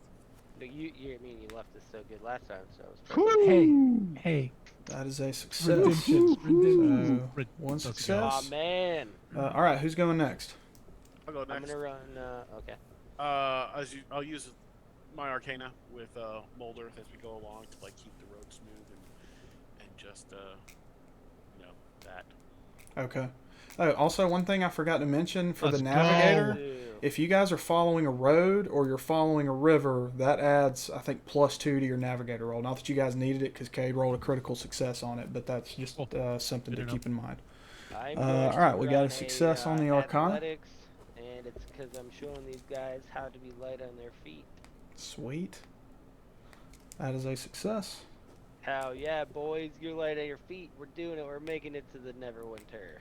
All right, who's up We're next? doing it. We're doing it. the ahead, Matt. protective brother's John? gonna be looking for threats as we traverse. Hell yeah. Shit. Nice. Okay. The only thing I got left is animal handling. So I'm just gonna be trying to ward off any animals. Basically, make sure nothing attacks us. Or Keep insects, them at bay. animals. No, the vermin. Barely.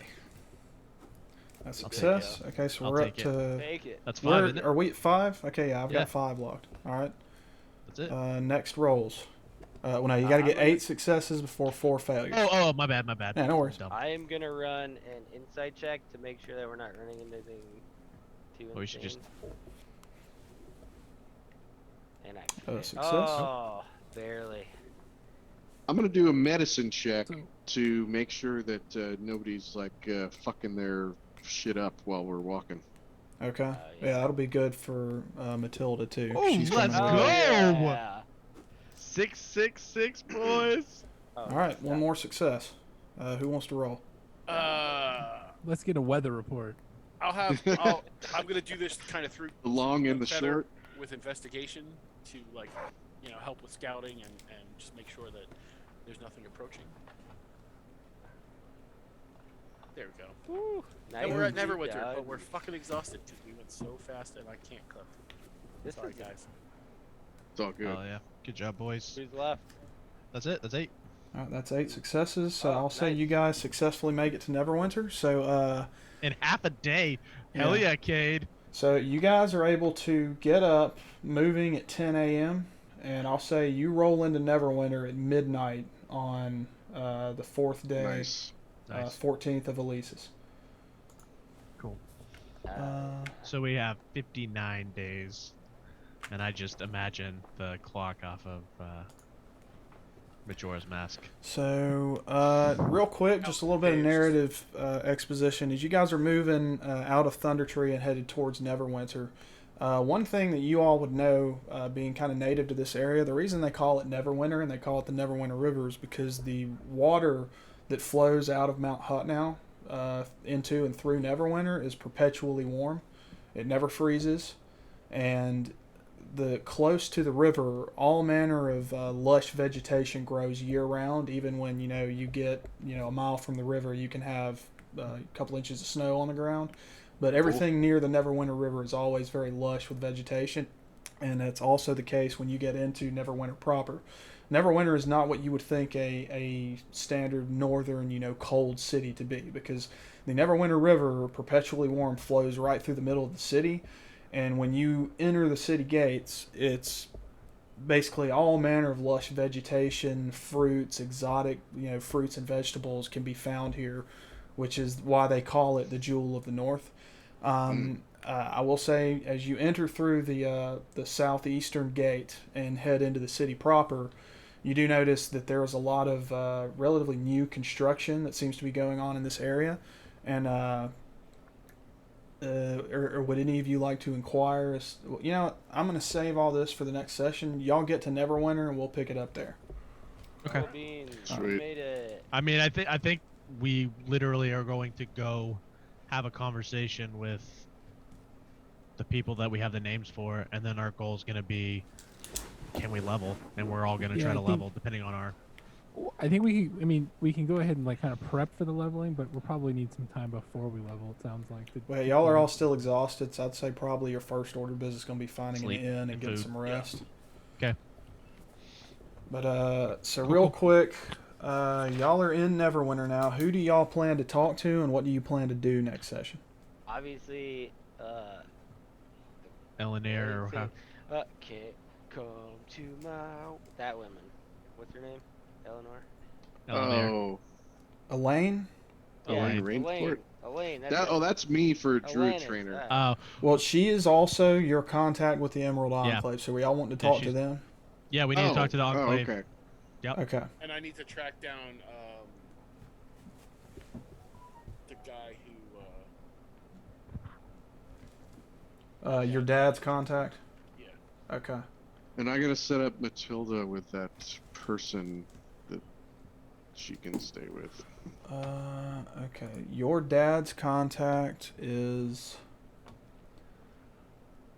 Boone. No, I don't want to use that name. Her. No, it gave me the same last name as the other character. We'll Alright. say Boondus Swift. Let me put that in the chat here. Yo, Boonda Swift. They could be divorced and just have not changed names. I really like I that. like Get that. Let's attached do to it. that then. Fine. Boondus Rainport. That's terrible. Okay. All right, and then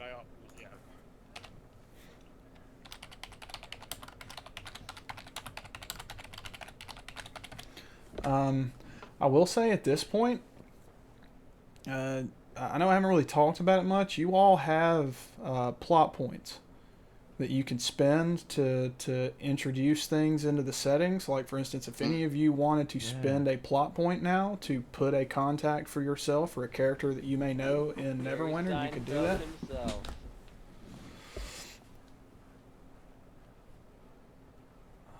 What's up with that? Oh, that's serendipitous. I think maybe we should spend a plot point for the contacts related to the bounty on gut rot or the hobgoblin threat. Well, I was thinking, yeah. So I kind of had a list of stuff that I think we should check out. One was, Cool. I think, I mean, this could be the plot point, kind of feeding off that. Would be, they said that gut rot was, or that the individuals were like ransacking caravans, like trade caravans. So maybe somebody at the trade company. We need to go check out the trade company and see if we can get like a bounty to get their goods back or something like that, or to at least stop the violence. Yeah, so I'm gonna to safen the road. I'm gonna say at this point, you're gonna mention this to the Emerald Enclave person, and they are going to direct you to someone for the Lord's Alliance. Okay. Which is gonna put you probably within 3 hops of Daggalt Neverember. So let's see who that's gonna be. Who is that? Lorena Hale. Oh, Hale.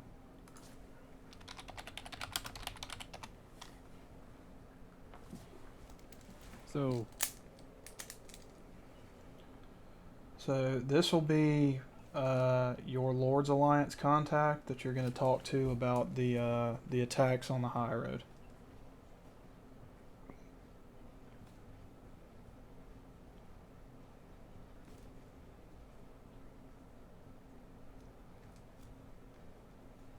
So we talk to the Enclave. We rest. We eat. We talk to the Enclave. We talk to the trade.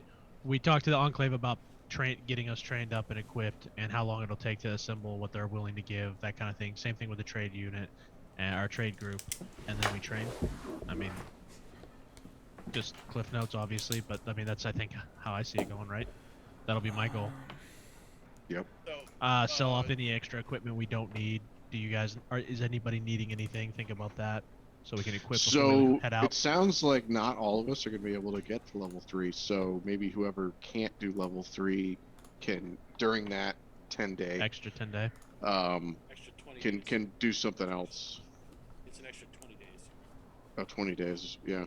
Oh, so is the level 1 to 2 is 1 week, and level 2 to 3 is 2 weeks? Yeah. Each level, you have to do a week per the level number. So like if you're on level 3, it's 3 weeks. Level 4 is 4 weeks. So yeah, so I have a couple of things that I was gonna try to do. So obviously, like I need to level, I need to find a mentor, I need to talk to Blendis, and I know that's not all prep yet, so that's fine. But with the extra 20 days that I have while they're training their second level, I had a question. I know we had kind of talked about like training feats, like non-combat feats in downtime tray. Yeah. Where did you finally land on that, or have you? I haven't yet. I'll say for non-combat feats, you can learn that in... I'll say it's still going to take a 10-day, but you can train a non-combat feat along with leveling. A combat feat is going to have to be trained outside of leveling. So like, for instance, if you wanted to train like cooking or something, you could train that alongside your level training. I was going to go with like Gourmand. Yeah. Go with what? Gourmand is the name of the feat. Okay. Alright, so those leveling from 1 to 2, that's 1 10-day and 10 gold. 1 to 3 is 3 10 days. Well, no, it's not 10 gold, it's 15 gold. Yeah, it's 15 gold. And then 25. No. 15. Missing a session, I assume I'm not going to be one of the people that can get to level 3. You're gonna make it, bro. We're making it. I think you got the same amount of XP because you were still technically. I think there it's and you were only, capable it's of dying. probably only gonna be Brennis that can make it to level 3. Wait, I'm never Brennis gonna and make Cade. it. Okay. Get out of here. No, Brennis I'm and Cade have the same. Oh, is it y'all have the same? Fighters and barbarians have the same. It's 450 and then 900, I think, or 600 and then 900, something like that. Okay, No, we were at 750 last time. okay, current level times 15, so level 2 times 15 will be 30, so that's 45 gold. While he's figuring that out, Jim, can you send us that link again? I'm so gold. sorry, man. I wanna have it in front of me. It's, Or is it Oh. pinned? I don't know if I didn't see it under the group 2 pin stuff. Or the Waterdeep, sorry.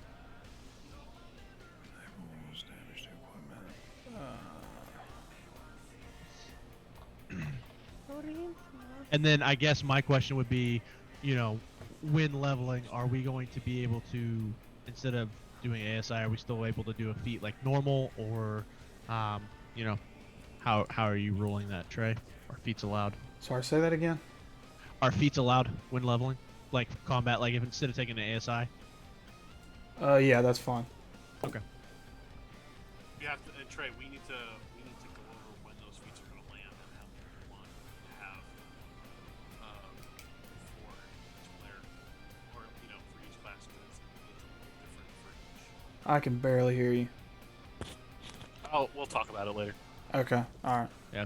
I was gonna say because the fighter technically should be getting one at what 6, 8, No, you get one at 4, 4, 6, 8. 4, 6, 8, 10. You get fighters get a shit ton of feats. Yeah. But now you start getting them at level 3, I think. Yeah. Well, so the hardcore you get it at level 3, but that's technically level 6, isn't it? Something. It's I don't know. It's sort of like that. It's what it looked like to me. Is like level 2 is technically like level 3. Level 3 is like level 5. Something like that line. Okay, I'm gonna say the group has 1,000 XP. Damn. Okay. Next level for barbarians. So- That was for today, or that's total? That's total. So me and Cade will be training and getting to level 3 then. Yes. Hell yeah, Cade. Bash Brothers. What did I? Damn, it cost me $650 just to get to level 2. Yeah. It's expensive. I mean, just a few hundred short. All right. The link for the Google Doc is in Perfect. the play group chat. And Trey, if Cool. you get a chance, can you pin that? In the Yeah. group Chat? Yeah. Okay, so So Susu, aren't you a rogue? I'm a ranger. I just sent you a request, Oh, you're a Jim. ranger. Okay. Yeah, I just changed it to anyone with the link, so you should. Oh, be able to join. Okay, sorry. Well, no, that was my fault. I thought it was. Well, I'll check. No, that works. okay, so leveling. Okay, so strictly leveling, y'all are gonna need 135 gold in 3 weeks. Among the group. Yes. Okay. And those of you, or any of you training a non-combat feat alongside, you're leveling up. I'd like to, yes. Okay, Yeah, that's I gonna will be as well. 15 gold. Quick question on that. Yeah. Are we allowed to train and do a non? Or was that if you don't have a level, you can't level, so you can do a non-combat? No. Well, train no, them you during- can train them at the same time, but if you're just wanting to learn a non-combat feat, you can do one per level. And I guess I'll need a breakdown on what a non-combat feat is too. Like anything that Cooking. doesn't involve combat, like cooking or like, I think there's some for like acting and shit like that. It's probably gonna be something that adjusts a skill roll rather than like an attack or damage roll. Right. Okay. Well, Trey, we'll go over because there are some that should not be included that are not combat related. Okay. I'll go over them with you because they kind of branch out into places, but I want to go over some of that stuff with you so you don't Okay. just try to. All right. So then I'm at So 2 of you are doing non-combat feats? Yeah. Okay, so we're at 165 gold in 3 weeks to level. There we go. And who knows? Maybe the Enclave will be generous. I doubt it. Yeah, we'll see. Fucking hitters. I just at this point I just want mounts to get to gut hold or gut ruts hold faster and maybe some potions and some shit.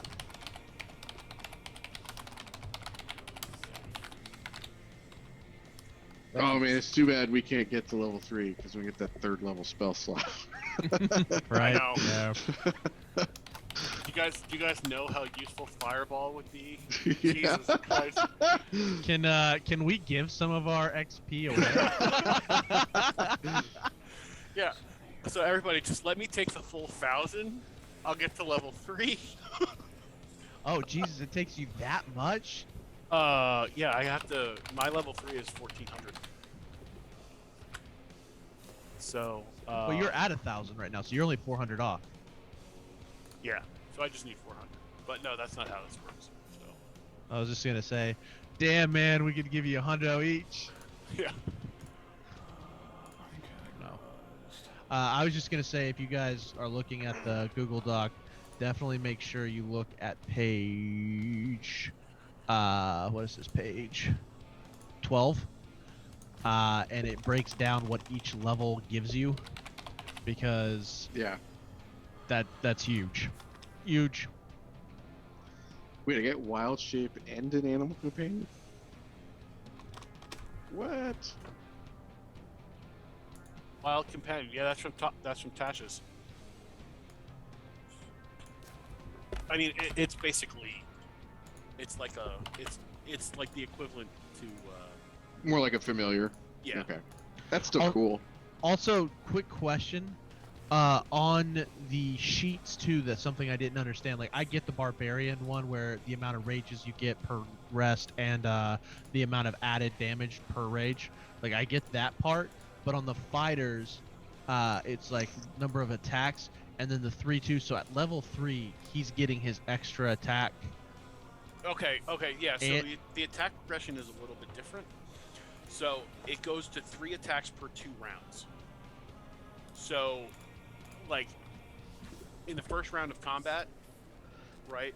Yeah. You could take 1 attack, and then the second round you could take 2 attacks, and that's 3 attacks in those 2 rounds. And Gotcha. then on the 4th One round, attack. you could take 1 attack, and then the 5th round you could take 2 attacks, or you can do it. You can break it up however you want, but it's every Always 2 and 1, 1 and 2. It's well, Hey. no, sorry. It's always got to be. So yeah, you can't do Real like quick. 2 and then 2. All of y'all add 2 gold to your inventory. Because it distributed gold to Glimfeather. So say I thought it was supposed to be 44 gold per. Because If you he's take in the 220 he's in the divided by party 5. tracker. So I'm gonna pull him out. I'll just remember Glimfeather's usually gonna be declaring an action first because his intelligence is only 2. So you said add just 2 gold? Yeah, just 2. Okay. I only have 36 to Third- 38. okay. I have Yeah, 38. 38. Yeah, 38. Cool. Jim, So- you're gonna have 42 because you took the 4 extra gold that was in the party tracker. So real quick, Jim, on that, so the 3/2 breakdown. Yeah. I understand that. I don't see where he gets another action surge. Trey, when you distribute Unless the I'm just gold, missing. give me 80. Action Surge 2 comes. Sorry, at say level it again, Aaron. Got it. When you distributed gold, you gave me 80. You got 80? You Yeah, should you only get- just change it to 38, Aaron. 38. Wait, I thought it was 44 and then plus 2. Well, no, it's 44 for Jim. 38 for the rest of us. I think the rest of you should have 38. Yeah. Okay, well, I can't change the number of one, but Here, I'll do it. yeah, somehow my gold got set to 80. Mr. Moneypants had lots of money. Yeah. God So damn right. so he gets the extra attacks, and then That makes sense. level Then 8 he you could- get Action Surge 2. That Because makes you sense. don't fighters don't get their extra Action Surge until like level 11, Yeah, it's 11. and they only get 2. You know, you don't. Yeah. So. But the yeah, the the splitting the progression of attacks is the callback to like first edition, where that was kind of like how it happened. It would be like 1 1 3 2 2 5 2, then 3 3 3, then 7. What's 5-2 mean then? I Five guess. attacks per 2 rounds. It's the same Wow. thing as 3 2. Oh, okay. It's 5 attacks per 2 rounds. So it's like one round you can do 3 attacks, 1 round you do 2 attacks. Okay, I see now. It just So you shows get the progression. gotcha. So 3-2. Then once you get to 4, you can actually do 2 per round. Then you can do 5 between 2. Okay, makes sense. Hey, real quick, y'all. I forgot we did build in a way to speed up training. So normal training assumes 4 hours training per day. You can shorten your training time by working 8 hours per day, but it costs you 50% more gold. Done. So for instance, if you're do we going have from it? 2nd to 3rd level, instead of it taking you 20 days, you can do it in 10 days, but it's going to be an additional, I think, 20 gold to go from 2 to 3. If you're doing it for 4th through 6th level, it's 20 days, and then the level times 15 gold. So the gold cost is on top of what it normally costs. Well, I think in the we might not always do it, but right now I think it makes sense to rush it. Well, then we're gonna need some money from you guys. Like Hayden, us that are not going to level 3 don't need to rush it, but if Right. we put some money in for you guys to rush it, Right. then that would be good. Yeah. Okay. And going from 1 to 2, you can't really rush that, but leveling for Right. instance 2 to 3, so y'all could do it in two weeks instead of 3, but it's going to That's cost you an awesome. additional 40 gold. It's only 2. Yeah. Yeah. All right, so Yeah, Trey, worth it. it's going to cost me 25 gold to get to level 2 with the non-combat feat, right? Yes. Because it's at 10 gold for the feat. No, it's same as normal, so it's going to be level times it's- 15. So then it's going to cost me 30 gold. I have 12 gold left after that. Okay. How much extra is it for Cade and Brennis? They're going to need 40 more gold to go from 2 to 3 in 10 days instead of 20. So I'll So have at 8 total, left I'm going to that I need can add, 205 gold from the party. And it'll take you 2 weeks to train. Now, if you're speeding up your training time on leveling, you cannot learn a feat alongside that. So you're focusing strictly on your leveling. Yeah, I mean we don't have the gold for that anyways. If we I mean, had somebody else can 220 give you gold. Like if Well, no, anybody no, in the I was group gonna has say- gold. we had 220 as a group. Okay. And if it's gonna be 205, if we speed up as a group, then that means we're only gonna have All right. fucking 5 gold So Trey, or 15 gold. How much would the well? See, this is I think we're getting into like next week now. Yeah, Like selling all the shit. Yeah, selling all the shit to see how much we can make off of the stuff that we don't need. Yeah, And then adding that'll that. answer some questions there. Yeah, because and I have a plus, like- shield. We have a bunch of equipment we can sell. You're right. Yeah, and we also need to math out. And I'll do this. Trey, are we using the regular like gold cost from the player's handbook? Yeah, so the listed maximum, if y'all want to, I'll give you a haggle roll. It's basically just going to be a persuasion. I'll determine a DC at the time of. If you succeed on the DC, they'll give you 85% of the listed maximum. If you fail, they're going to give you 60. Okay. And can we haggle prices when we buy too? Yeah, sure. All right. So I'll do the math on that. We're gonna need mounts. We're gonna need provisions. So I'll math that out this week. So And hopefully we can get some free mounts and some free shit too. So yeah.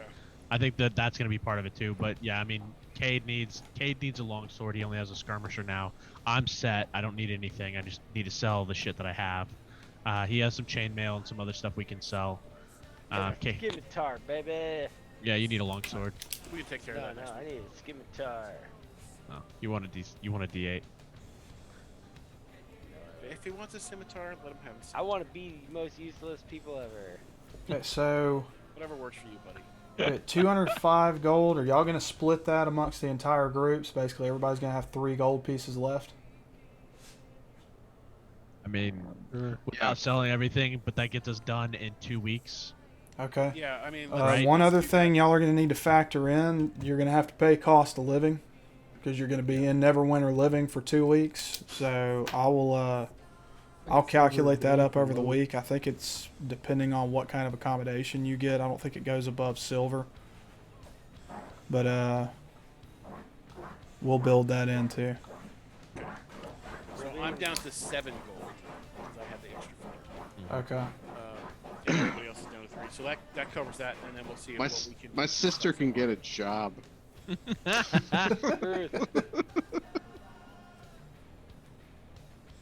We'll see if we can also get any of that shit from the rest of the group.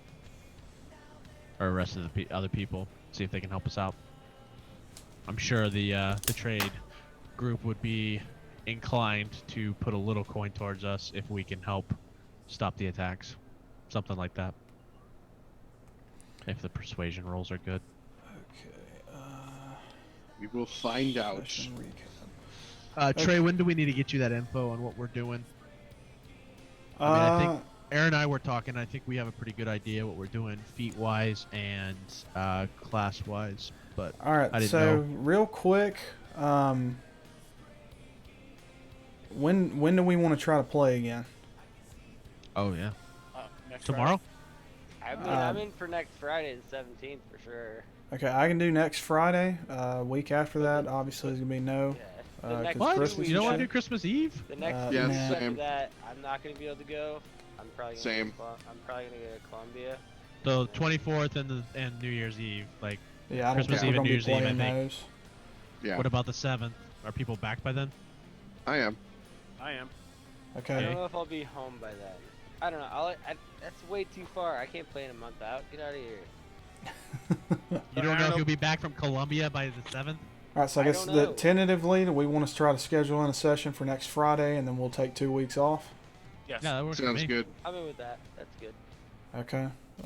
So we're gonna shoot for. I'm also good if you guys just want to change the days, tomorrow, whatever you guys want to do, man. I can't. I'm making I'm fine. edibles That's so- tomorrow. I can't Yeah. do that. I was gonna say it's mean for me to say that shit because So the amount Matt, of time this takes. So are those Matt? Are those violins behind you, or what are they? that's a cello, motherfucker. The cello, an That's electric okay. cello. You say a and violin? guitar. You think those are violins for giants? Matt's a giant. Get off me. Why do you think he Okay. chose? Why do you think he chose his character? Biggie Smalls, little guy. All right, real quick. How was my narration this session? Too much, not enough, or just right? Good. Ooh, Fun. so good. I enjoyed it. It took us a little bit to get off the ground, but I think we did fine. Yeah, I feel like that combat in the beginning ended up turning into a slog, so I kind of pulled the ripcord on that. We got scared. Um, I Bartleby was wouldn't having say a we got great scared. time. We just there was. I was like, scared. I mean, we just didn't want to do. We didn't want to put ourselves in danger. I It was looked really out the hard. door and went to half health. I got scared. I'm gonna say I got a free pass on Yeah, mechanics you for did- combat. I yeah. was preoccupied. Yeah. let me ask y'all this: if I had allowed y'all to grab your caches first and like get your armor and shit, would that have maybe pulled y'all out of the cottage and into a fight, or do you think y'all still would have turtled? I still would have said we turtled and I say turtle, but we think have to start- make our way back from each cache to be able to do it. I think Yeah. the wards made us turtle. Yeah. Okay. Yeah, I mean the combination of the wards and then also just the number of combatants Yes. Well, on top of That- maybe the- exceeding the number of combatants. the instant almost death for one step outside. Didn't help. Right. Yeah. Well, I mean, that- clearly we were just outmatched. that, and then Should've- when you should've- said all the zombies will also infect you, and I was like, oh shit, I'm only melee and I have no range. I'm Yeah. fucked. No matter what I do, I'm fucked. Because I have to get to the fucking tree dudes, or the zombies are gonna kill me. So I was like, we're just out underarmed. But now I feel good. I feel like I have some options now. Okay. I guess We in should have that brought scene. the ladder indoors and put a hole in the roof. Is what we should have done. I was texting Jen. I was like, should I just bust a hole out in the roof and just like make a fucking sniper's nest and let's get.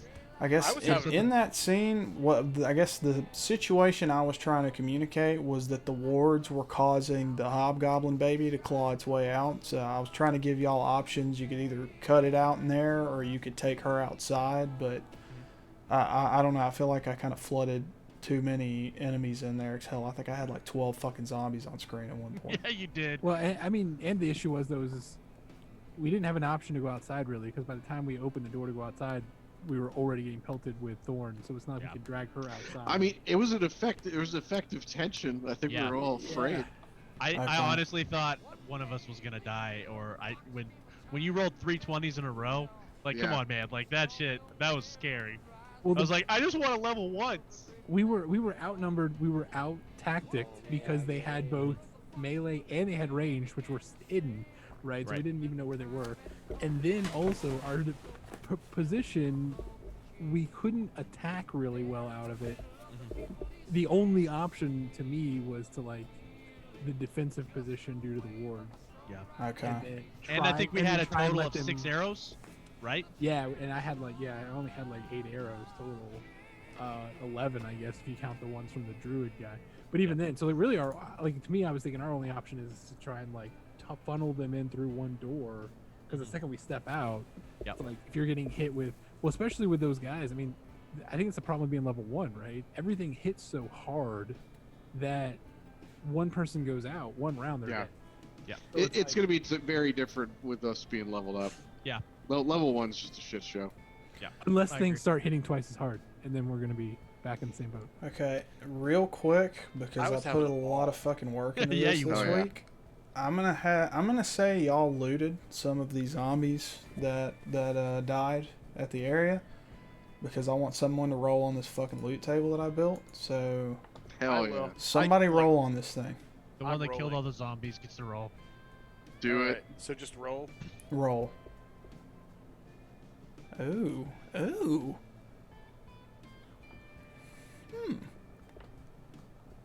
That does seem fun. Did that generate anything for you? It said standard adventuring custom. Copper equals random copper. Silver equals random silver. Gold equals gold pouch. Gem equals 100. Oh shit! So I have to roll on it for it to actually do all that. That sucks. But I rolled. I was hoping y'all could roll on it. That's a good roll too. So you just gotta keep rolling till you hit until you roll a 92, or you can do it manually, I guess. Yeah, every time you create a table that has tables within tables, I only get errors when we click on stuff. Okay, yeah, mine hit the click it console. myself. Like I got a console error. Oh, here, I'm gonna roll on it and we'll see what we get.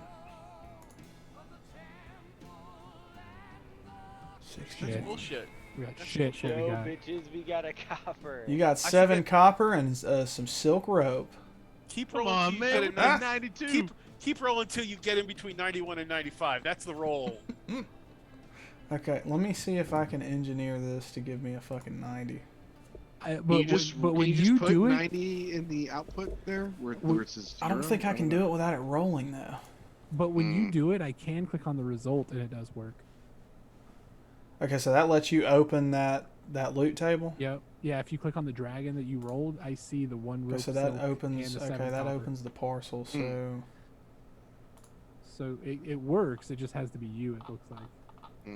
All right. Well, here, since you got to a 92, I'm gonna roll each of those tables individually. It's just gonna generate that many parcels. So a 92 gives you all that shit. Holy shit, Jim! So you get a roll on the custom loot table, the random copper, There's our silver, money gold, problem gemstones, and you get a custom kit and supply and a minor uncommon item. So let's go and roll. And a minor item rare. Roll. Let's go, Jimothy. So we got a sheet of I paper. like that. One sheet of paper. There you go. Timothy, I like it. Nice. I Starting can use out that good. sheet of Random paper to copper. describe us. Let's roll on that. Hell Describe yeah. us roll. 4 copper.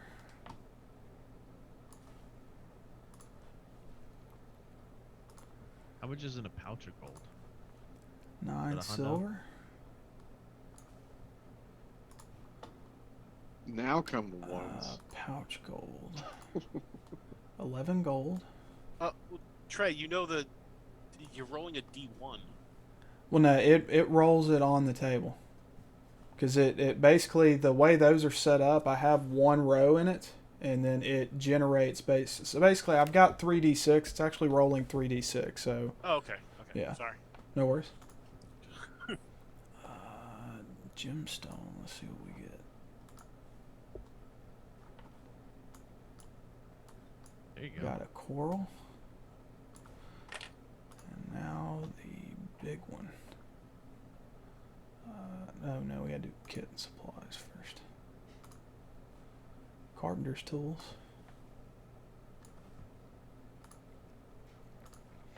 And lastly, minor item uncommon. Let's see what we get. Cloak of the Manta Ray. Oh, Oh, so we that's get 2 that. of those, because I have one. Alrighty. So we have 2 of those, so I don't know if that's valuable. Okay, so in the future, when I have y'all roll on the table, I will have to roll on the table for you, but then it'll put everything into one parcel for me, so that'll be easier. Here, I'm going to add all this to the inventory, and then we can divvy this up next session. Cool. Real quick. So at least we have another at least 400 gold Yeah. to play with. Awesome. That's nice. That's awesome. Okay, so We should be good for room and board and all of our leveling shit. next session, And since off there's going to be a lot of non-combat leveling up, do feats. y'all want to try Yeah. to start at 8? Up Or to do we want to stick with 9? Sure. That's 7 o'clock, Aaron Cadella. What'd you say? 7 o'clock next Friday. What are you talking about? You. 7 o'clock next Friday. That's you, not me. No, that's both of us. We're both starting at 7 because they're starting at 8. Oh, you're in Georgia now, aren't you? Yeah, you I dumbass. fucking hate you. I hate you so much. I forgot you Kate drove back down. Sometimes you just can't win, can you, John? Nope. That's But he Sometimes tried so right. hard. and he Sometimes never you're wins. wrong. should be fine. Yeah, but so if we could get clarification on what, since we have enough gold now, what non-combat feats look like, maybe some other characters that aren't leveling, because Yeah, Aaron and I I'll, won't. Aaron and I won't be able to because we're doubling up the time, but you guys might be able to, Chris and Matt. Yeah, I'm doing one, but is there a separate list for those, or are those just I hadn't in seen the them. That's what I normal was asking. feats? Well, list? I'll trade. Do you have time tomorrow? Yeah, probably. It's gonna be tomorrow afternoon / evening. Yeah, just let me know. And Okay. We can Yeah, spend some I'll time let to you go know in the over it. morning. I'll set out 30 minutes or an hour or however long we think it'll take. I don't have any actual work to do, so what I will do is D&D work tomorrow. Hell yeah. Okay. Yeah. Because I have no life, and that's fine. Let's close that up. Okay. The one thing I was unsure about tonight, I guess, was I'm not sure if this is a difference in the hardcore rules or not, but so taking the dodge action gets you disadvantage. Cover just adds a base to your AC. I'm running cover rather than doing like full, half, 3/4, whatever. If you're behind any cover, it's just disadvantage. Okay, so how I was going to take a feat that basically means that I don't suffer from cover when I have ranged attacks. Will that just be not disadvantaged then from enemies that are behind cover, or will that be You talking like still sharpshooter occur? or something? Yeah, like Yeah. sharpshooter. Yeah, so you'll ignore cover. So I just unless there's some wouldn't be other with mitigating disadvantage. circumstance that gives disadvantage, the cover will not be Okay. what it is. All right. Cool. Okay. Anybody else have anything they want to add, or are we good to sign off? I'm good. I'm comfy. I'm gonna make Alrighty. that dragon last till he I like dies. the loot table tray. It's nice. Yeah, that's right. That's cool. I felt like rolling a fucking lottery or some shit. You know, I want to Like a roll scratch it off. again. I love that fucking loot table. I want to roll it again. Where'd it go? Only if we get the stuff that's on it. Yep. I'll let you see what you might have gotten. Watch, he rolls 100. He's gonna roll shit. He rolled 34, you one? have some shit. So Oh, 14 34. copper, 10 silver, and an alms box. Yeah, no, Hey. I like my roll better. Yeah, your roll was excellent. Alrighty. 58. Yeah, so Trey, when I roll off I get a script error. Yeah, I think it's only rolling the first layer of the table. So I've got, I think, 8 or 9 tables built into that. So basically, when I roll the top layer, it automatically rolls on every one of those tables and then puts it all into a parcel for me. Gotcha. And then I can just throw it into the inventory. Okay, I'm going to leave that stuff in there. And All right, so we guys, you will think we should pick try up and next sell session. the duplicate code of the mana ray? Yes. I mean, I would say yeah, just because. I mean, The reason why I'm asking is because we have 20 days. I'm gonna have I'll have an extra 10 days while you guys are doing that, which means that I'll be able to scribe scrolls, but I'll need money to do it. But wait, because how are you gonna have an extra 10 days? because I am only He's going only up training to one- level 2. Yeah, but we're fasting and we're doing it fast and you're doing the non. Don't Right. you still have to? No, Oh, so y'all you're are gonna going do to the 3. feat. You're doing your non-combat feat at the same time you're leveling. Yeah. Yes, and then I'm Okay, gonna have sorry, 10 tracking. days, which means Yep. that I'll be able to scribe scrolls. But I'm Awesome. going to spend money. Yep. To do that. Yep. But I'll be able to scribe any spell that I have. I'll be able to scribe, and I'm gonna try and see if I can buy scrolls and kind of like because I'm gonna get 2 spells, but then I'll see if I can maybe buy some scrolls that have spells and start scribing stuff into my spell book too, so I can kind of branch out more. And then make scrolls, and go from there and see what stuff I can add, so we have a little more utility, rather than me just casting firebolt every. I mean, one, Jim, I would say you gave up your haversack, so your one rare item, I I'm would gonna say. get my haversack back, John. Well, I know we're gonna kill that dragon. We're gonna kill the dragon. But I was gonna say you're gonna definitely, I'd say, let's sell everything we can and get as much money as possible for what we're gonna need on this journey. I mean, I think some more health potions and So Trey, something I'll along those work all lines. that stuff out with you during the week. Okay. Plus we might, like I said, we're gonna see what the traders are gonna give us, and we're gonna see what the syndicate gives us. Because I'm gonna keep calling them that now, because I can't think of what they're actually called. The Emerald Enclave. God damn, Enclave. Why can't I not remember Enclave? Anyways, Okay, I went ahead and moved the clock forward 2 weeks. Cool. So it is now 4th of a length, and it is going to be 10 a.m. once we move out of the training and all that stuff. Get a montage. Montage. let's get physical. All right.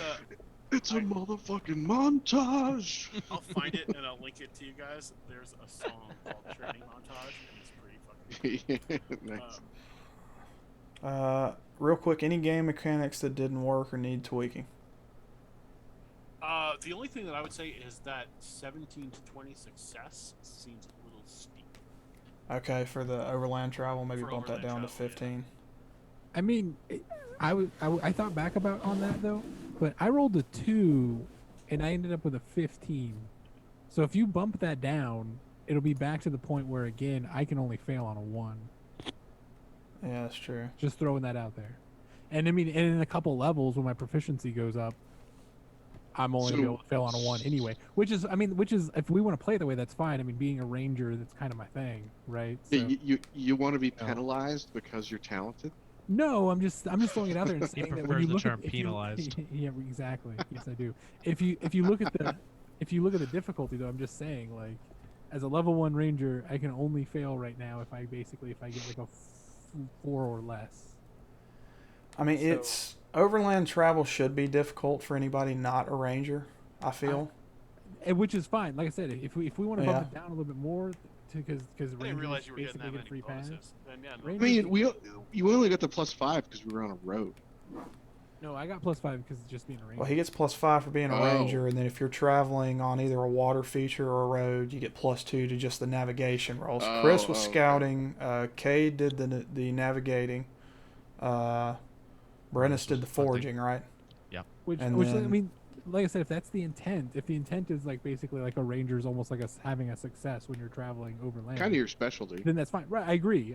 I'm just pointing that out. Though. I'm going to keep it at 17 to 20 for now, and keep an eye on how many successes / failures there are. The other thing that obviously I think should be considered, I'm not sure if it is like terrain difficulty. I think you said there is terrain differences.